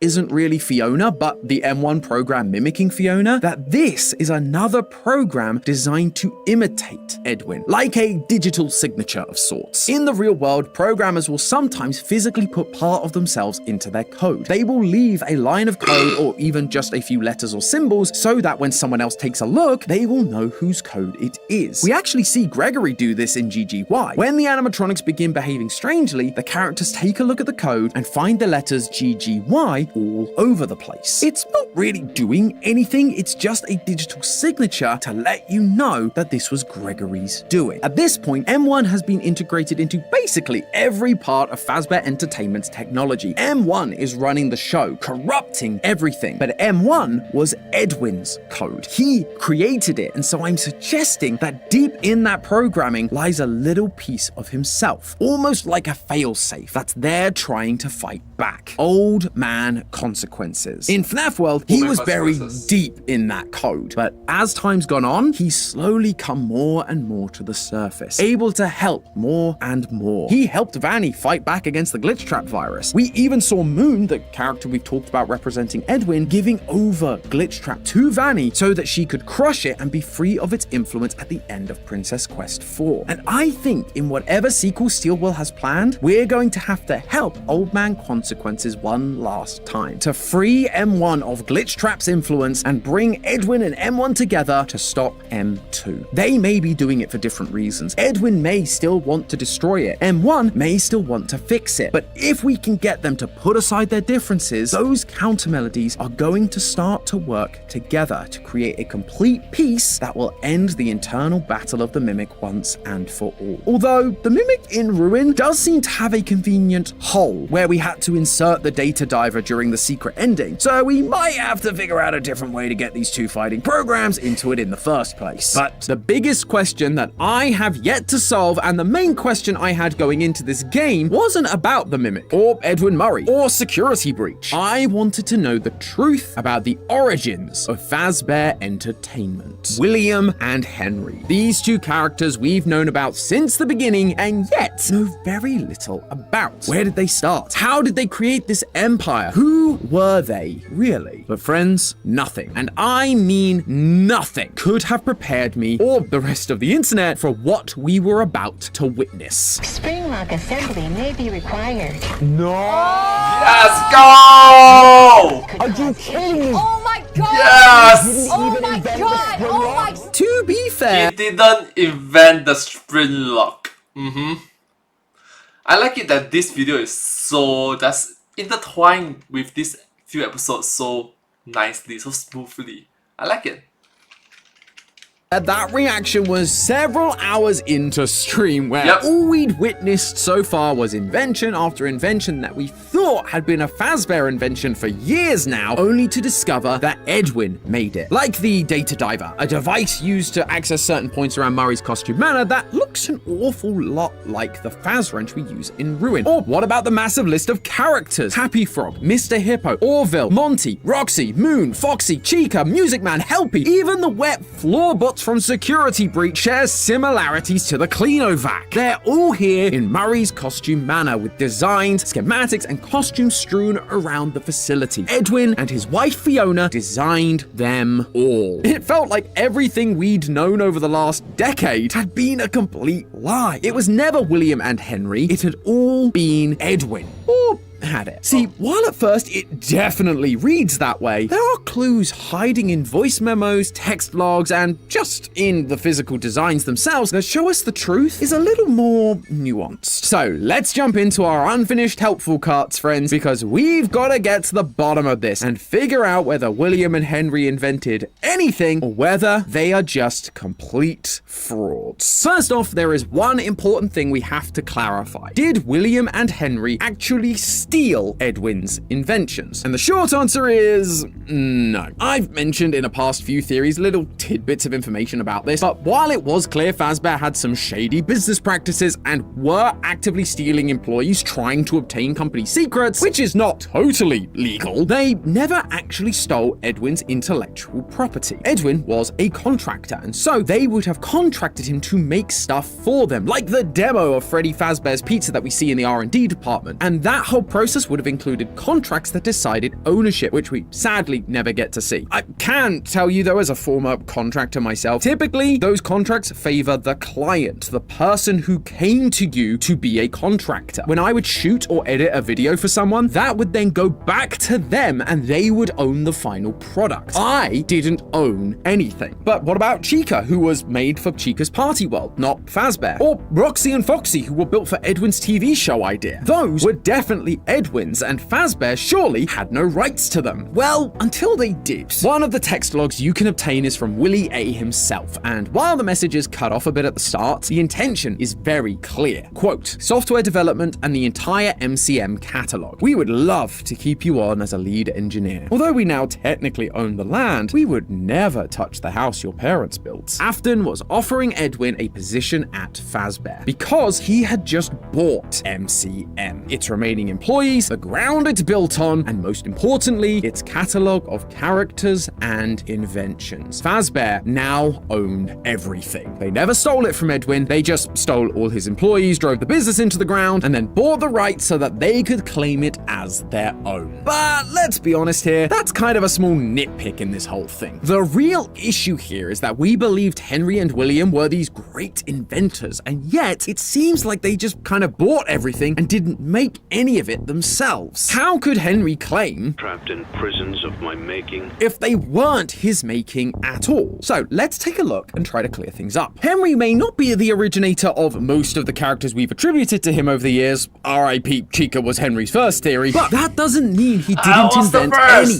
characters. From the minute you step into Murray's Costume Manor, you will find one item that appears everywhere in the facility. Pizza boxes from Fredbear's Family Diner. Now, while we are visiting MCM, the place has been abandoned for a bit, but what that means is that while the place was active, so was Fredbear's Diner, which makes sense given Fazbear Entertainment was a thing and had the means to buy MCM in the first place. They need some way to make money. We also see Fredbear and Spring Bonnie on a number of posters throughout the place, identical to the ones we found in Security Breach. But notice what we don't see throughout MCM. Despite promoting posters for the characters of Fredbear's, we never see versions of Fredbear or Bonnie within the main facility. And that is because of this line. Every one of my creations are available for purchase or lease. For Edwin to be able to say that, he would have to own the rights to the characters. But the fact that Bonnie and Freddy are missing implies that those two characters were not created and owned by Edwin, but instead William and Henry. Edwin has posters on the walls because there's clearly a long-standing relationship between the two companies, and based on his audio log telling us that they should just hire some teens to wear the suits like we always do. It seems like he has worked on the diner in some way. So the posters are just him promoting himself, going, hey, you know this successful franchise? Well, I helped make that. But he can't show any of the costumes or animatronics for Fredbear and Bonnie because he doesn't own the rights. They were created and owned by William and Henry. So nice big tick for them there. But that leads us into the big discussion around Fazbear. Spring lock assembly may be required. No! Sure Whoa! hazards that could Are you cause kidding me? issues. Oh my god! Henry didn't Oh even my invent god! the Oh my Springlocks. god! Did Edwin invent the Springlocks? Before this point, we've been under the impression that it was Henry who invented the Springlocks, as during the Silver Eyes trilogy, we're pretty much told that outright. Quote, "These are Springlocks, one of the first ones Henry made." But now in Secret of the Mimic, we see plenty of Springlock suits. We see messages about Edwin making them, and we even get to travel around inside them, which is kinda horrifying. However, there is one big detail that stands out pretty quickly, which made me reconsider whether this was another acquired contraption. The fact that we cannot be killed by the Springlocks. Springlock suits are notoriously finicky, causing fatal injury at the first sign of sudden movement or water, and yet we managed to fall through an entire floor and yet sustain no injuries. It's almost as if they are not the same kind of Springlocks, and that is exactly the case. We receive a text log from Edwin during the game that specifically talks about updating the Springlocks to sustain water damage and be okay. There's also the fact that the original Springlocks were designed to be both suit and animatronic, while the new ones seem to only really be suits. And finally, the versions of Fredbear and Spring Bonnie down in the R&D department, while looking somewhat like the versions we know, have colored exoskeletons made of metal, rather than the felt-based material that would stain and discolor like we know from modern Springtrap. And to top that off, there's an audio log in the same area that talks about Springlocks being used for a long time before this moment. It would be so much easier to keep using the Springlocks. The fact that there have been Springlocks used for Hen, while these new improved metal versions of the Springlocks for Fredbear and Spring Bonnie currently only exist down here in the facility, it tells us that there are other Springlocked versions of these characters in existence, felt-based ones that use the old water damage prone designs. So that's it, case closed. Edwin made the new Springlocks, but Henry can still have made the originals, right?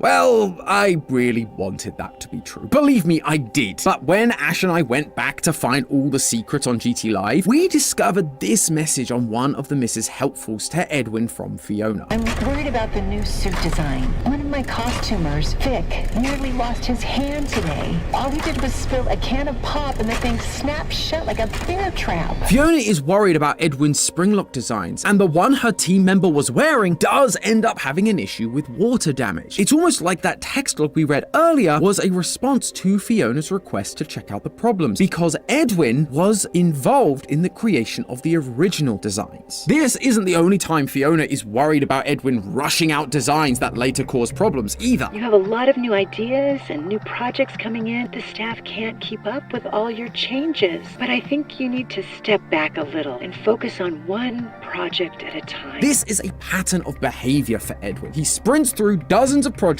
moving on to the next one so fast that his previous invention isn't fully finished, leading to a bunch of failures and returns like we see in the text logs. And so the idea that these Springlock suits that were incredibly dangerous and faulty were also Edwin's creations actually makes a lot of sense for his character. And yes, there is a chance that the original Springlocks were potentially a collaboration between both Henry and Edwin. But right now, I'm just not sure the evidence is there. The books say that Henry was the inventor of the Springlocks, but that's a very different continuity. The games have never made that claim. The closest we get is prisons of my making. But here, Henry is talking about the normal animatronics, the ones that Edwin never finished. And so you could plausibly say that Henry was the one who made them. Edwin did say that Henry was the one changing the designs. I got the change order from Hen last night. Why change it now? Now they changed their minds. Well, we're so close to final. New concepts are frankly creepy. But he never mentioned Springlocks. That doesn't make this a retcon, it's just a realigning of our understanding between the different continuities of these characters, which is basically what Secret of the Mimic did with all of the book continuities. In the novel trilogy, Henry made the Springlocks, but in the games, it was Edwin. Who knows, maybe it'll turn out to be Afton in the movies. But thanks to the company failing and Edwin's eventual demise, the new Springlocks for Fazbear's characters were never finished. Fazbear just had to keep using Edwin's old designs, so I guess you could say that it was karma that got Afton in the end, in more ways than one. And speaking of good old Willie A, what did he actually do? I mean, we've always known he's a bit of a scumbag, so I don't think his lack of inventions would be all that surprising. But just like I think we can still credit Henry with the creation of the normal animatronics, I think there are a couple of things Afton can be credited with creating himself, namely the Funtime animatronics and the Scoop. In Sister Location and Pizzeria Simulator, we found blueprints for these devices, and they all have copyright attributed to Afton Robotics. Of course, we know that Foxy isn't his OC, that one firmly belongs to Edwin and Fiona, and the whole stomach hatch design definitely borrows from Edwin's Springlock designs. But the animatronic part, the weird wiry bodies, we don't see anything like that from Edwin. The Scoop also, of course, bears resemblance to the Springlock crane that we find in MCM, and that we then saw in Ruin. They have the ability to scoop something out of a costume or Springlock suit or whatever. But all the stuff about remnant injection and storage, that's all Afton, baby. Which means at this point, we're pretty even. Edwin did make a lot of stuff that we thought were Henry and William, but that doesn't mean they were completely incompetent or unable to make stuff themselves. However, there is one more thing that we need to discuss. One more invention that, if it was claimed by Afton, could affect the entire timeline as we know it. You see, everyone, and I mean everyone who played this game or watched someone else play it, have been very quick to point out the similarities between David Murray and Afton's son, the Crying Child. The most obvious similarity is their name. Thanks to a friend of the channel Hyperdroid and a handful of other theorists, last year we came to the conclusion that Crying Child's real name was also David Afton. But there's so much more to it than just a name. Their bedrooms look almost identical, and both of those bedrooms are in houses on top of a hill near a tree and near their father's work. They're both missing mother figures in their lives, with fathers who spend too much time working. One of the collectibles we get is David Murray's purple plastic telephone, the same one we see in David Afton's bedroom, along with a bunch of other similar toys. David Afton is famously scared of Foxy, having ripped off the head of the Foxy plushie, and his brother Michael bullying him wearing a Foxy mask. David Murray also is afraid of the pirate Fox, crying when Edwin uses one of the Foxy hand puppets on his first birthday. Ahoy there! Oh, honey, you're scaring him. Both of them to be fair, there's a few similarities with the fox. To be fair, in Chinese that's called 狐狸精, you know. 狐狸精 is normally used to describe females who is, you know, like succubus like that. You know, 勾引人家狐狸精 so as to seduce other men. Yeah. Even have a birthday party for them coming up on a Saturday, only for them to die on that same birthday. Everything about these two feels identical to a strange degree, almost as if they're the same person. But obviously, as I've mentioned, David Murray is dead, so they cannot physically be the same person. But you know who is still alive and kicking? The thing that was created to become David Murray, M2. And this is where we hit an interesting fork in the road. There are two ways we can look at this information. There's the more literal approach, where the reason these two characters feel so similar is because they are the same character. M2 takes on the role of David, and Afton adopts it as his child. Or there's the less literal approach. So let's start with that first option. Before we can talk about what this path would solve, we have to figure out the how of it all. How was William able to get control of M2 and turn it into his son, David, the Crying Child Afton? Well, that comes down to the secret ending of Secret of the Mimic. You see, in that ending, we complete Moon.exe. We get some glitched permissions that allow us to access special doors in the Murray household. And from there, we fix M2, turning them into the perfect mimic of David. M2 then goes to bed and shuts off as the game fades to black. This is the only ending where M2 is completely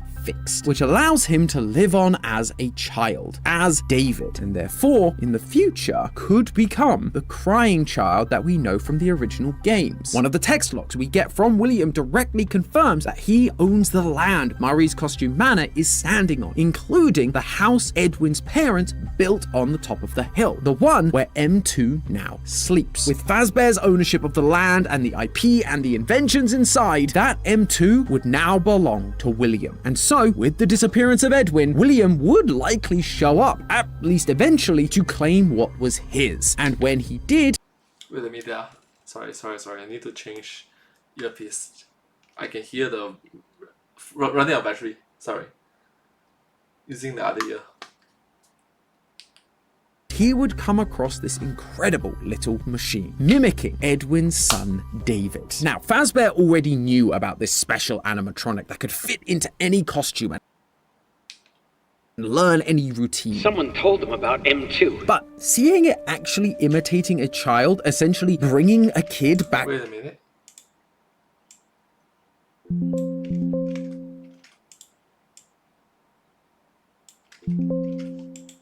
to life, that would absolutely have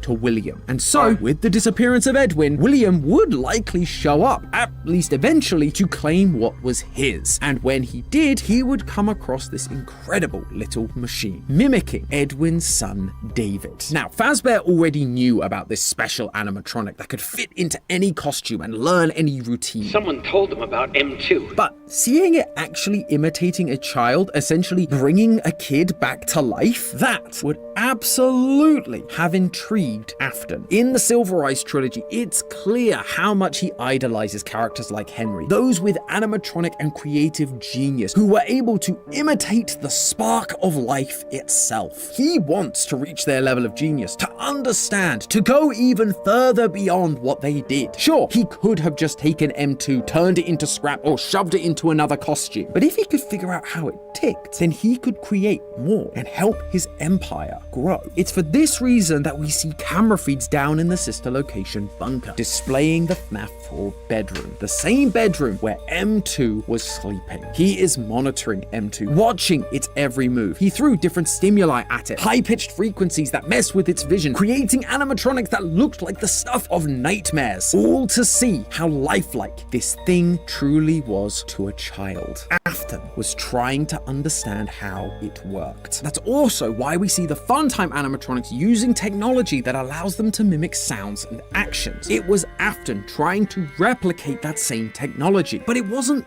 fully there yet, because William wasn't the original creator, although they clearly did manage to mimic one thing correctly. In order not to raise suspicion, Afton would need to make M2 look like another one of his kids. We see masks down in the sister location bunker, Afton's attempts to create realistic human costumes, one that M2 would be able to wear out and about, which is why when the Funtimes encounter Michael Afton all those years later, another one of the Afton kids, they knew what they had to do. They mimicked what they saw M2 doing all those years ago, jumping inside the skin of one of the Afton kids in order to explore the world. They were able to mimic an action, but they lacked the nuance of understanding. Just like M2 would stuff people into suits because, as far as it could tell, that's just where human bodies went. Feels like there's maybe a bigger lesson we could take away from that. But there are a bunch of other pieces of evidence from... Which is kind of weird, you know, stuffing humans into suits because, you know, it's common sense. It's not...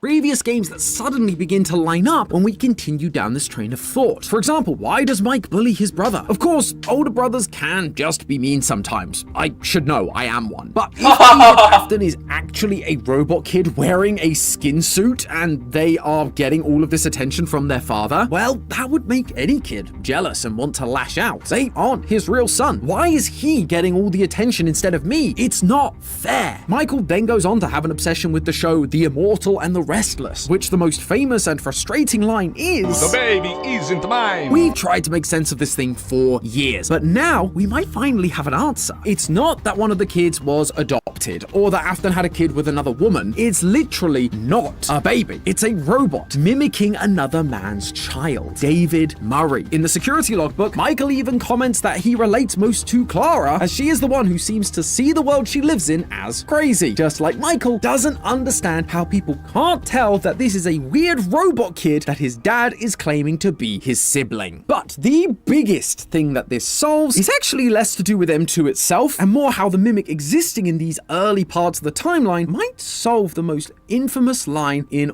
all of FNAF. I will put you back together. When this line first showed up, it confused the heck out of all of us. Up until this point, Afton had been speaking in a bright gold text using the color FFF57, and he starts off that way during his final speech to the dying crying child too. However, when we then get to the put you back together part, it's a paler shade of yellow, FFFA0. It was confusing as there weren't really any other characters left to claim that color, nor did it make sense for it to be anyone other than Afton. It wasn't helped that in Ultimate Custom Night, when we're seemingly playing as Afton in Eternal Purgatory, we get lines from Nightmare Fredbear that repeat this idea. Let me put you back together. It felt like Scott just made a mistake and used Ultimate Custom Night to rectify that mistake. But now, I offer you an alternative solution. What if the reason it's a similar color to Afton's gold text, but slightly different, is because it isn't Afton, but someone or something pretending to be Afton, mimicking him, if you will. Remember, while we've been focusing on M2 as David Afton, there's another character that Secret of the Mimic introduces to us. M1, Fiona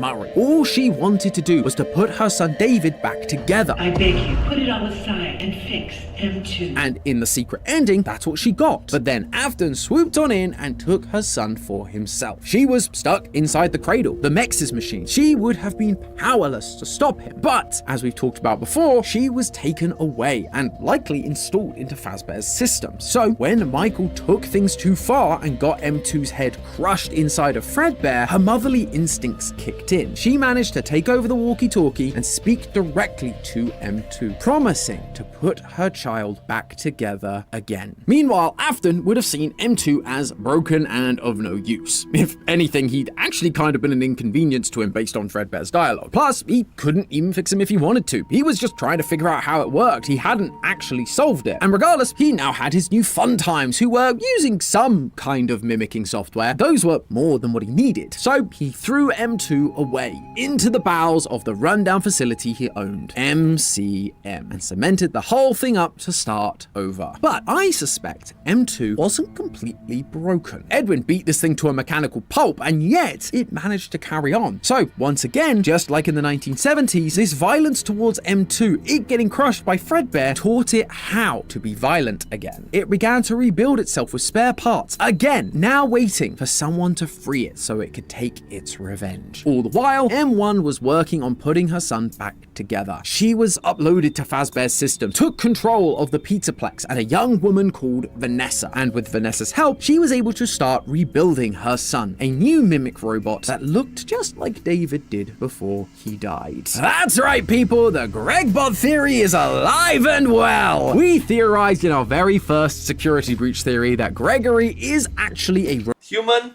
robot, yeah, that's the theory. Robot version of the crying child due to just an avalanche of evidence. The fact that they look the same, the fact that Gregory doesn't have any records or parents, that he was living in. Wait I don't know why he's just so soft and dampened. Either ways.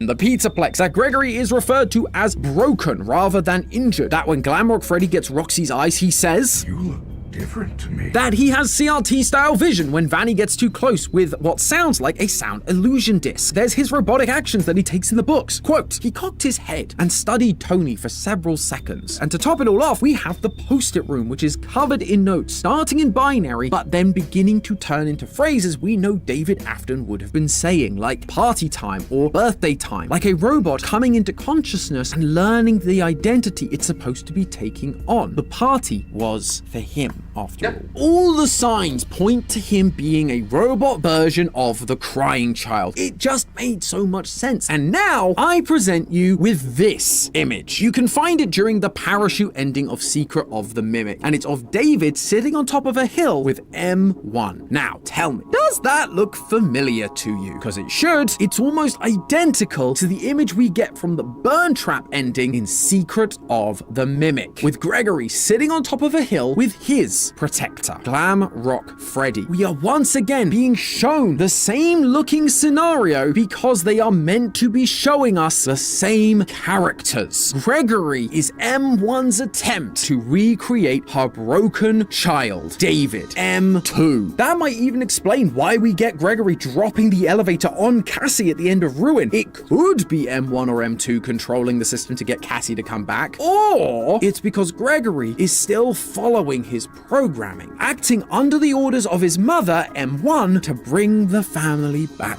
together. Now, before anyone gets too mad at this idea, I recognize it's not perfect. For starters, while there's a bunch of evidence that does work when you look at it through the lens of M2 is the crying child, the trouble is, it basically all hinges on the secret ending being the canon ending, which is kinda hard to prove at this point, especially without the DLC or a sequel. Outside of that, there just isn't a lot of evidence for this line of thinking. You essentially have to go in with confirmation bias, the idea that your belief is correct, and so you can find evidence that works because you already believe it to be true. That's not to say that this couldn't be the answer. All I'm saying is that right now, with the evidence we have, it can feel like a bit of a stretch. There's also the issue of M2 being in the basement of Ruin. I still firmly believe that the Mimic we meet in Ruin is M2 from Secret of the Mimic. So by having M2 go on to be the crying child, you have to jump through some weird hoops to make it survive Secret of the Mimic, but still end up locked away before Ruin happens. And those hoops are entirely speculative. It's me knowing point A and point C, and essentially just making up point B to fill in the gap, which isn't typically how I like to do things because it's speculative at best and fanficky at worst. There's also the small things, like why would we hear a flatline in FNAF 4 if David Afton was just a robot M2 the whole time? And of course, there's Gregbot, the most Marmite of our FNAF theories in recent years. Some people love it, and some people hate it. In fact, most people hate it. And believe me, I get it. I would love for some of our human characters to just be their own thing rather than copies of others. Plus, with M2 down in the basement, it means we end up with 3 mimics running around. And that just feels unsatisfying from a story perspective. Let's just say Vanessa is also a robot like the movie novelization seems to imply and just have a full set. Or we can try the other option, because this connection between these characters immediately seems suspicious. It couldn't just be a coincidence, right? Oh no, my friends. This rabbit hole is big. Big enough to fit every iteration of William Afton we've had throughout the years. No, not you. Get out of here. Honestly, why do you even exist? What I'm trying to say is that a coincidence implies this kind of similarity has only happened once. However, thanks to Secret of the Mimic, we've actually got a bunch of quote-unquote coincidences between the original set of games and the new lore we've learnt about from this new game. Just look at one of the other important Murrays, Edwin. He is a brilliant robotics engineer whose life is defined by 2 things: his incredible world-changing inventions and the soul-crushing loss of his wife and son. He's a genius haunted by tragedy, whose own creations ultimately become twisted into something monstrous and turn against him, killing both him and his son. Now, flip over to what the original games told us about William Afton, a creative robotics genius whose entire family story is defined by loss and tragedy at the hands of the killer robots he created. Baby kills Elizabeth, Fredbear kills David, and Michael is then killed by the Fun Times. We also have the mysterious and absent Mrs. Afton, who we've theorized about in the past being represented by Ballora, the musical ballerina from Sister Location, mostly because of the song she sings. Why do you hide inside your walls when there is music in my halls? All I see is an empty room, no more joy, an empty tomb. Again, doesn't that sound familiar? Almost like it's exactly how M1 Fiona feels. Her husband locked away inside his walls, trying to work on projects, not spending any time with her. I miss you. All with the room of their dead child laying empty, waiting to be filled by M2. But wait, there's more! There's the old house on the hill with a secret underground workshop, the Murray house above MCM, and the Afton house above Sister Location. There's a robot designed to be a babysitter that essentially fails at their duty. Security Puppet was designed to protect Charlie, yet she dies, and M1 Fiona, who was designed to protect David, and yet he also dies on her watch. There's the burning down of a facility, but the main villain survives it. There's mysterious molten metal that works as a kind of power supply for the machines created, giving them life, as it were. You have the primary villains of the franchise, Afton and M1 Fiona, wanting to put their children back together. And there's then the wonderful and ever underutilized Baby, who gains sentience after the accidental death of William Afton's daughter, Elizabeth. William then rejects her, banishing her to a secret underground lair he built beneath the house. A near beat-for-beat parallel of M2's story of rejection from Edwin. I could go on, but I think you get the point. The number of times the stories from older games paralleled the stories of the Murray family cannot be purely coincidence. It's a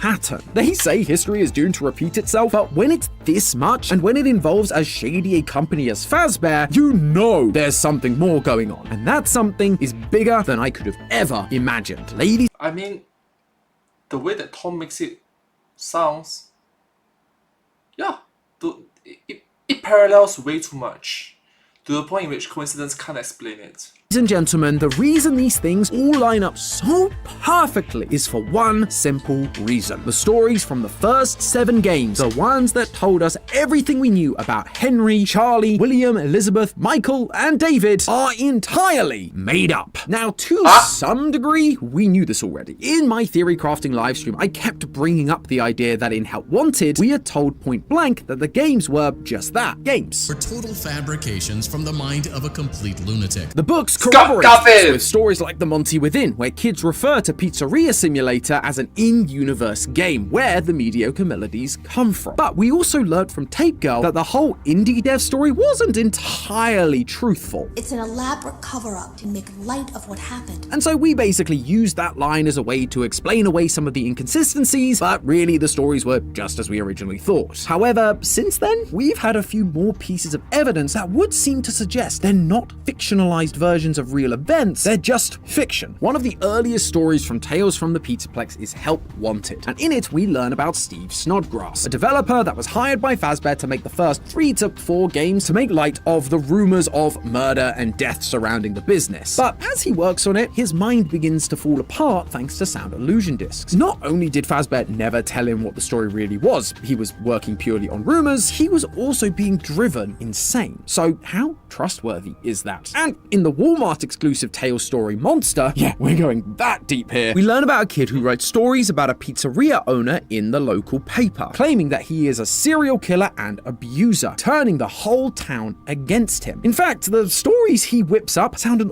awful lot like the FNAF 1 newspapers we see in the game. But throughout the story, we're told explicitly that these stories are completely fictional, fabrications made up by a kid with a grudge. And if that's the case, we're being shown that these FNAF 1 newspapers also can't be trusted. And with that in mind, it makes you question what else can be trusted. Of course, I'm not saying that absolutely everything is fake. If we have corroborating evidence, especially from the Steel Wool era of games, the ones that took that meta approach and revealed to us the real world that these games existed in, then we should be good to go. Like, we do know that William and Henry existed. They're mentioned in Secret of the Mimic audio and text logs. Likewise, a FNAF 6 location definitely existed because we find it underneath the Pizzaplex. And clearly, there was an incident or incidents that Fazbear wanted to cover up with a set of video games in the first place, as we're told about in Help Wanted. However, what I'm saying is what caused those events might now be something entirely different, because outside of those in-universe games, we don't really have any evidence for them, and so we can't rely on them as 100% true, or even rely on them happening as we saw them at all. And when you open up that can of worms, suddenly everything we thought we knew is thrown into question. Was William Afton actually a murderer, or just an awful business owner? Did Michael die and come back to life as a purple husk? Was anything ever really possessed by spirits to begin with? Maybe instead of a murdery business owner with a bunch of ghost children possessing animatronics, it was always just a rogue AI that Fazbear got their hands on, they couldn't control, and had a habit of stuffing people into suits that could also mimic the behavior and voices of children. I mean, Scott did say that was the kind of story he was more interested in telling. I know there's a little bit of a divide with maybe me and the fan base. I have a tendency to lean side sci-fi, even though I try to come back into the roots of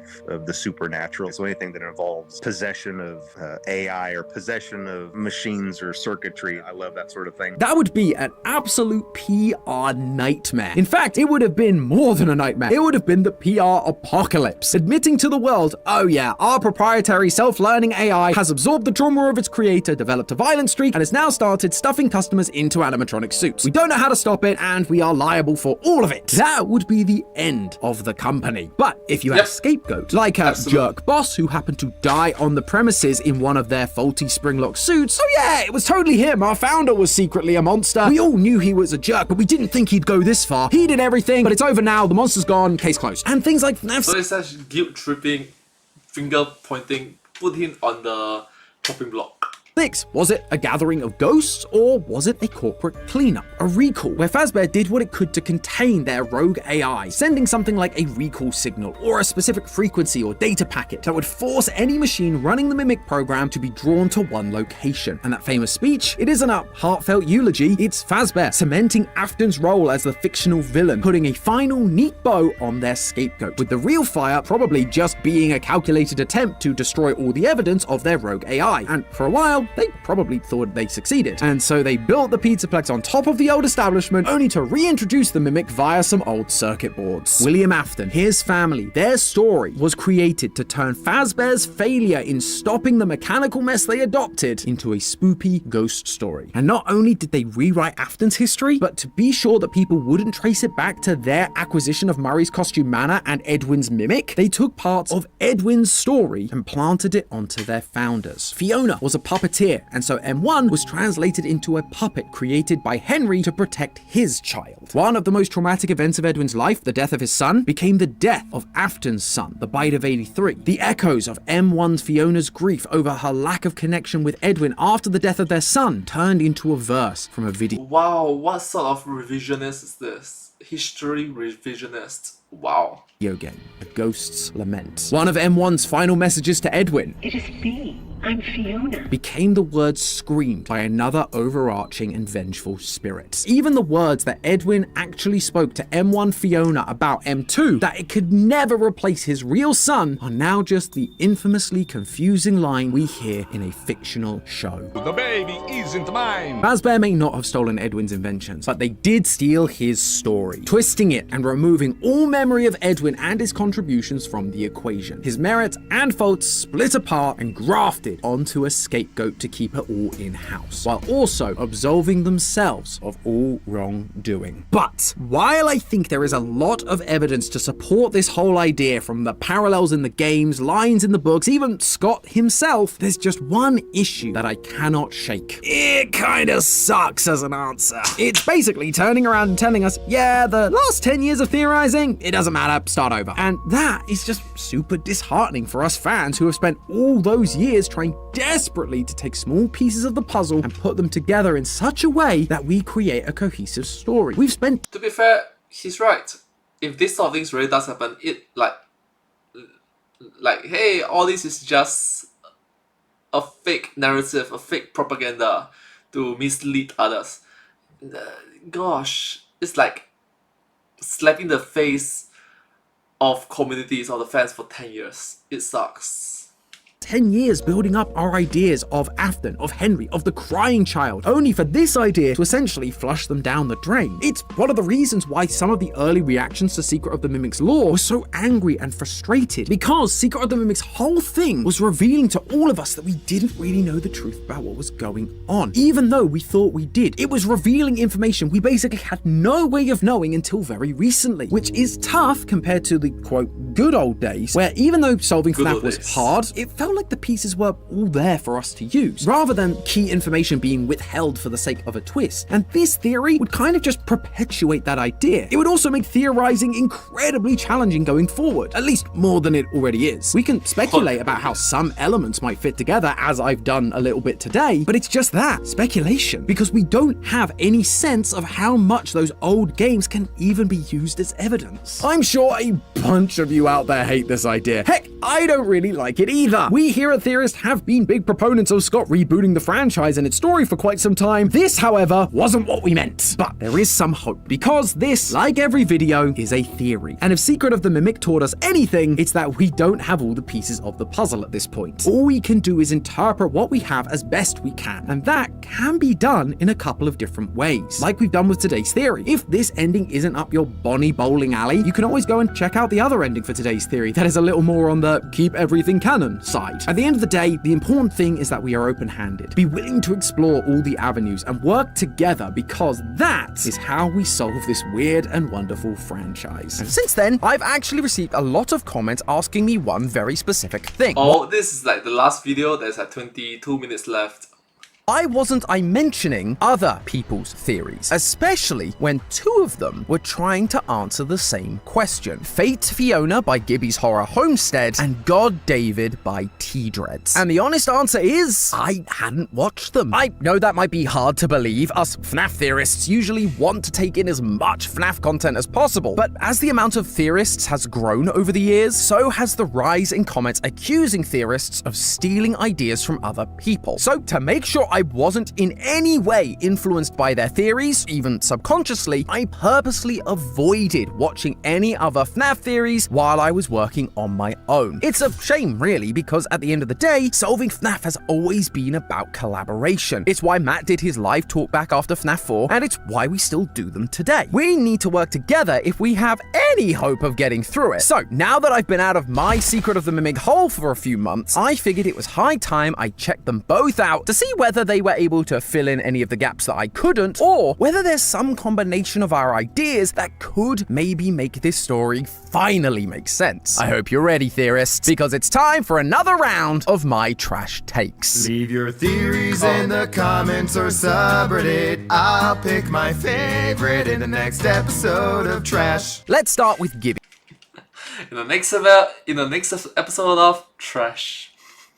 That sounds wrong. As the name implies, Fate Fiona focuses on the character of Fiona Murray, David's mother. He posits that Fiona, after becoming the M1 Mimic and put into the Mex's machine, becomes this overpowering force that manipulates the world around her into repeating history. Not just her history either, but Fazbear's history as a whole, like the fires, the bad fathers, the houses being on top of the secret facility, and loads more. This immediately caught my attention as it explores a similar line of thinking to what I was exploring in my games are fiction branch, but it manages to keep it all in universe rather than it being a fictional story borrowing ideas from reality. Gibby suggests that Fiona is able to achieve this world manipulation through three main factors. Firstly, the idea that Fazbear keeps building on top of previous establishments, meaning all the remnant and agony of its victims are still present in the area and essentially haunting the building. This explains why in games like FNAF 1 we see the posters on the wall change, or why in Security Breach there are random plushies hidden around the place. It's the classic burial ground trope. The buildings are haunted because they are built upon the dead. But when you think about it, thanks to Secret of the Mimic and Ruin, who specifically is dead and underneath all of these buildings? Right in the basement of MCM, waiting to put her son back together, Fiona. Secondly, he looks at the story of Fetch from Fazbear Frights, and the concept of how human thoughts, if strong enough, can actually affect subatomic particles in order to manipulate the world around them and other people's thoughts. This is a real-world concept called the 0-point field. Gibby explains that down there in the basement, Fiona's thoughts are so strong, her desire to rebuild her family so powerful, that she is able to utilize the 0-point field and affect the thoughts of those in the area, namely William Afton, subconsciously planting the name David in his head so that he calls his own child David, as well as subconsciously giving him the idea to stuff kids into suits, like the Mimic used to do back in the 1970s. And finally, there's the physical wires. Fiona is plugged into everything Fazbear touches, much like the storyteller was in the Tales from the Pizzaplex books, an AI designed to connect to everything, but ends up infecting it with bad ideas and code. Similarly, Fiona gets plugged into Fazbear and so witnesses everything that happens throughout Fazbear's history due to the agony and remnant they leave behind, causing the technology to also repeat parts of history, like Fredbear killing David when the opportunity presents itself because her son David also died on the premises, or Glamrock Bonnie being locked away in a back room, destroyed, being watched by possessed wet floorbots, much like Springtrap was locked away in a back room after dying, being watched by 5 spirits. Fiona is the central hub for everything, with her memories and will being so strong, she's forcing history to repeat itself over and over again. Now, when I first watched this video, And those who fail to learn from history are doomed to repeat it, sadly.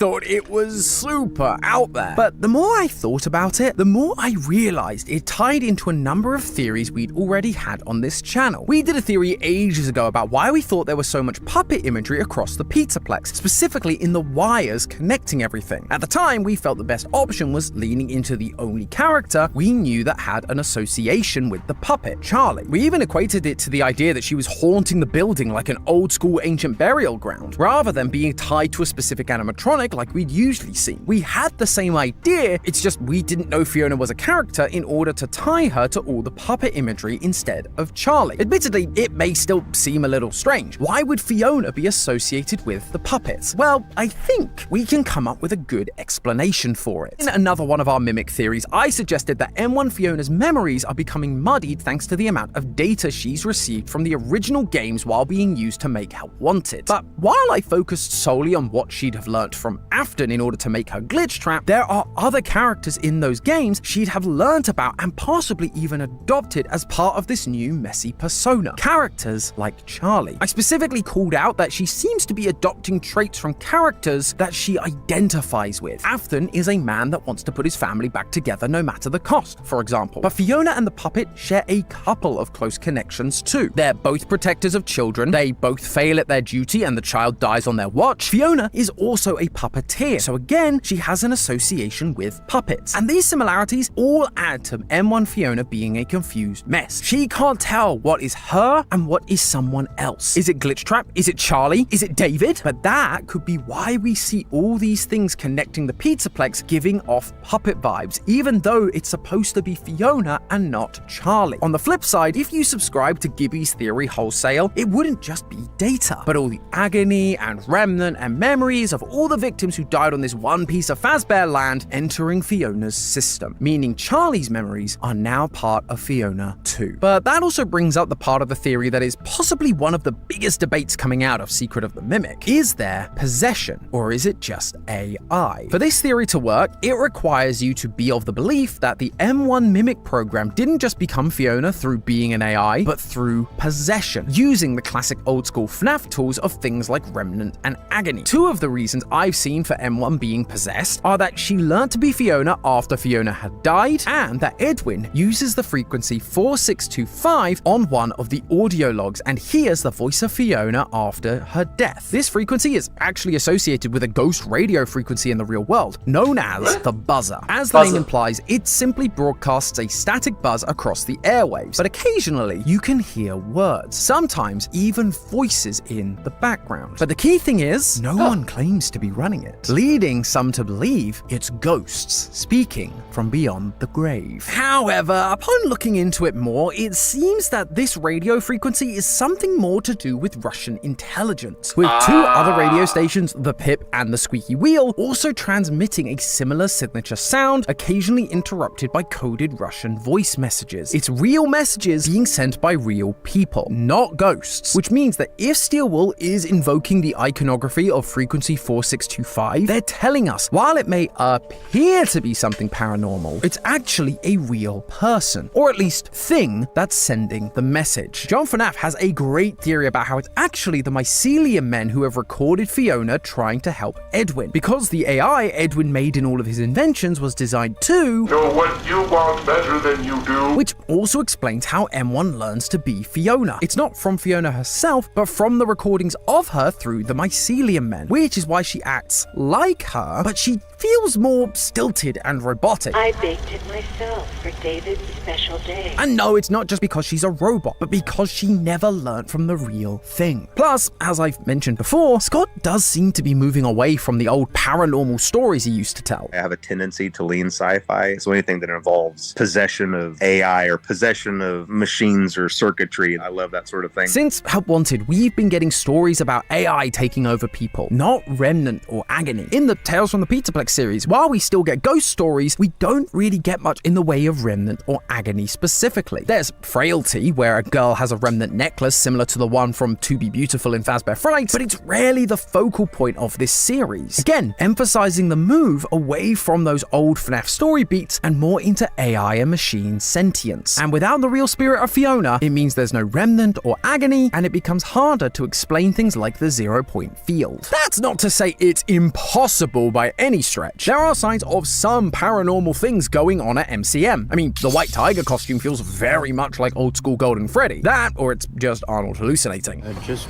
finished a 36-hour shift and I'm struggling to stay awake. And the 0 point field idea comes from the story Fetch, and the Into the Pit game did tease a Fetch sequel, so maybe they are gonna bring it in. And the fact is, if it turns out to be true, Faye Fiona would help to justify my theory that Old Man Consequences is actually what remains of Edwin Murray. I suggested that because Edwin from the books comes back to help destroy the Mimic years later, that even though it seems like he died at the end of Secret of the Mimic, in reality, he didn't fully die, because no one ever dies in this series. I suggested that the king in Princess Quest, known as Old Man Consequences in the game files, was like Edwin's digital signature, a safety protocol inside the Mimic's programming designed as a failsafe to stop the monster he'd created. Fate Fiona also ties into this theory, just in a more classic FNAF way. Rather than Edwin leaving behind a digital signature, it's literally his agony and spirit that, like everything else, ended up inside Fiona's systems, which then plugged into all the arcade cabinets in the Pizzaplex, which then allowed him to appear in games like Princess Quest and even FNAF World. So while I'm not entirely sure about the method this theory is based on, I do have to say it helps explain a lot of our past theories, as well as a dozen other theories from across the internet. I also understand that it would be nice to have things like Remnant and Agony still feel like they're important today and not just a forgotten story device. But at the very least, Gibby and I can agree that, one way or another, Fiona is definitely the one running the show here. But that's just one of the branching paths, and if you're enjoying this kind of branching path theory review thing that we're doing here, you should absolutely consider subscribing. Maybe you can hit the button before Fiona sets the Mimic on you. Probably got about 5, 4, 3, 2, 1. Nice work. Huh, it didn't shut her down though. Anyway, the second and probably most requested theory for me to look at is called God David by T-Dreads. The reason this one came as so requested is because it actually has a lot of similarities to the other branching paths I presented. The reason David Murray, David Afton, and Gregory have so many similarities can't be coincidence. They must be the same person. However, rather than it being a bunch of robot kids, T-Dreads takes a slightly different approach. He focuses a lot on Gregory, pointing out a lot of the same similarities I did. Similar appearance, both being called Broken, sitting on a hill with their robotic protector, but the one extra piece he points out is the therapy CDs from Security Breach. These recordings are from therapy sessions with two different patients. One is Vanessa, with her being named in the tapes, and one is a mysterious unnamed patient, who we all came to call Patient 46. We theorized early on in the life of Security Breach that Patient 46 was in fact Gregory. This was later seemingly confirmed thanks to the story GGY, where we see a kid called Greg killing off these counselors when they got too close to the truth. The truth that Gregory wasn't really himself anymore, but being controlled by someone else. T-Dreads points out that multiple therapists call him out for making up stories, that he's lying about his past, almost like an AI reading from a script. The way you told the story is more like you were reading something from a book. But rather than it being because Gregory is a robot, it's because he's possessed by a version of M2's programming, a version of David Murray. He points specifically to the Balloon World arcade cabinet in Gregory's hidey hole, the one which, as you play, begins to glitch out and become corrupted, ending with the words "good night," as if Gregory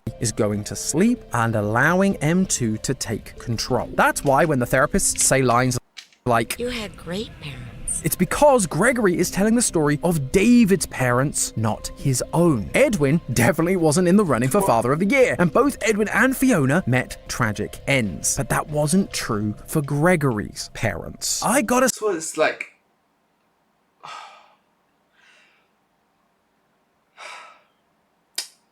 I'm trying to link it to this manhwa, this isekai manga that I watch, in which the main character have 3 different souls in him.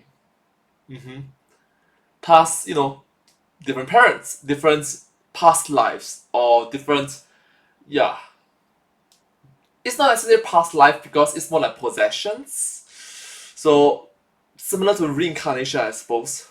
Say, I'm a fan of this. But I can't say that it's reincarnation because it happens in the same timeline. Yeah.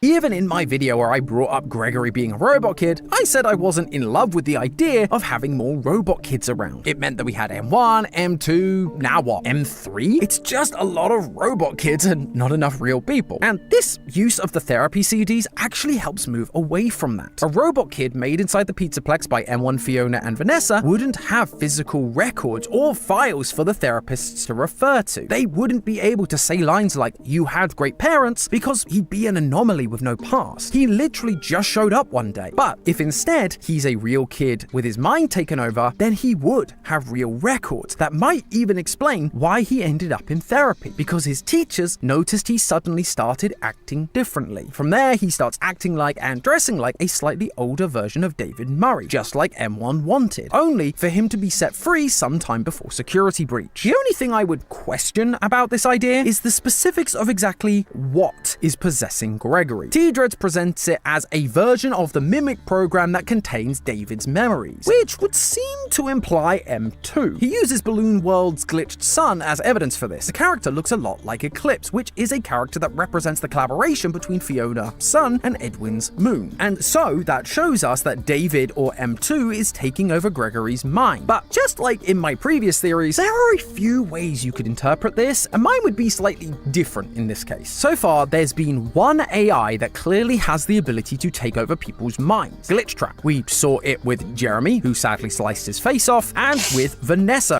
who mentions that in the therapy tapes there's part of her that is locked away. In many of our previous theories, we've connected Glitchtrap back to the M1 Fiona program, who, after being used to make games like Help Wanted, became muddled and confused as to what her true identity was. M1 Fiona is also represented by Sun, as we see in both the parachute ending of Secret of the Mimic and during Moon.exe. So when we see the sun glitched out in Balloon World, it's possible it's not showing us Eclipse, but simply a glitched out sun. It's sun that itself has been corrupted by the memory and influence of Afton, becoming a glitched trap for Gregory. So if we have an AI program that can take control of human minds, that human can also have an internal dialogue with, and it's the same one already taking over the entire Pizzaplex, it makes the most sense for Gregory to also be taken over by that same entity, rather than having a bunch of different mimic AIs all existing at the same time. Otherwise, you end up with the same problem that I had with my own Gregbot theory, where it's just so many of one thing, robot kids or AI, and it becomes so complicated that it's just not satisfying anymore. It's Occam's razor. Sometimes the simplest solution is the right solution. It being an AI, M1, wouldn't actually change the fact that Gregory has been mind controlled in order to make him a new David either. After all, M2 was a copy of M1's programming, and we theorize that M2 was originally being taught on how to be David through Moon.exe, essentially using the memories M1 had of David to help recreate him. It's just doing the same thing in Gregory's head. It would also tie more into Gregory's persona that we see in GGY, where he takes on the moniker of Dr. Rabbit, which feels more connected to Glitchtrap than to M2 specifically. Plus, Gregory is shown to be hacking the animatronics in that story, which again is not something we'd necessarily expect of David Murray, but would make sense for someone infected by Glitchtrap, who's trying to take control in order to make their vision a reality. But that's just one part of that theory. The second half focuses on the similarities between David Murray and David Afton. T-Dreads once again does his due diligence and not only calls out the same things that I did, but adds a bunch more. Like the fact David Afton's favorite ride is the carousel according to the security logbook, but there isn't a carousel in Fredbear's. There is a carousel, however, in Murray's costume manner, almost as if he's remembering a different child's memories. There's also the line, "Do you miss them?" in the logbook, right next to a picture of Foxy writing a note. And in Moon.exe, there is a note asking the moon to bring back the sun because he misses them. Again, it makes it hard to deny there's a connection here. The challenge becomes the how of it all. Even T-Dreads admits that this part is a bit of a stretch because we just don't have enough evidence yet, but he presents the idea that psychic friend Fredbear actually contains a version of the M2 David AI, which will... He's here, he's there, he's everywhere. Sorry.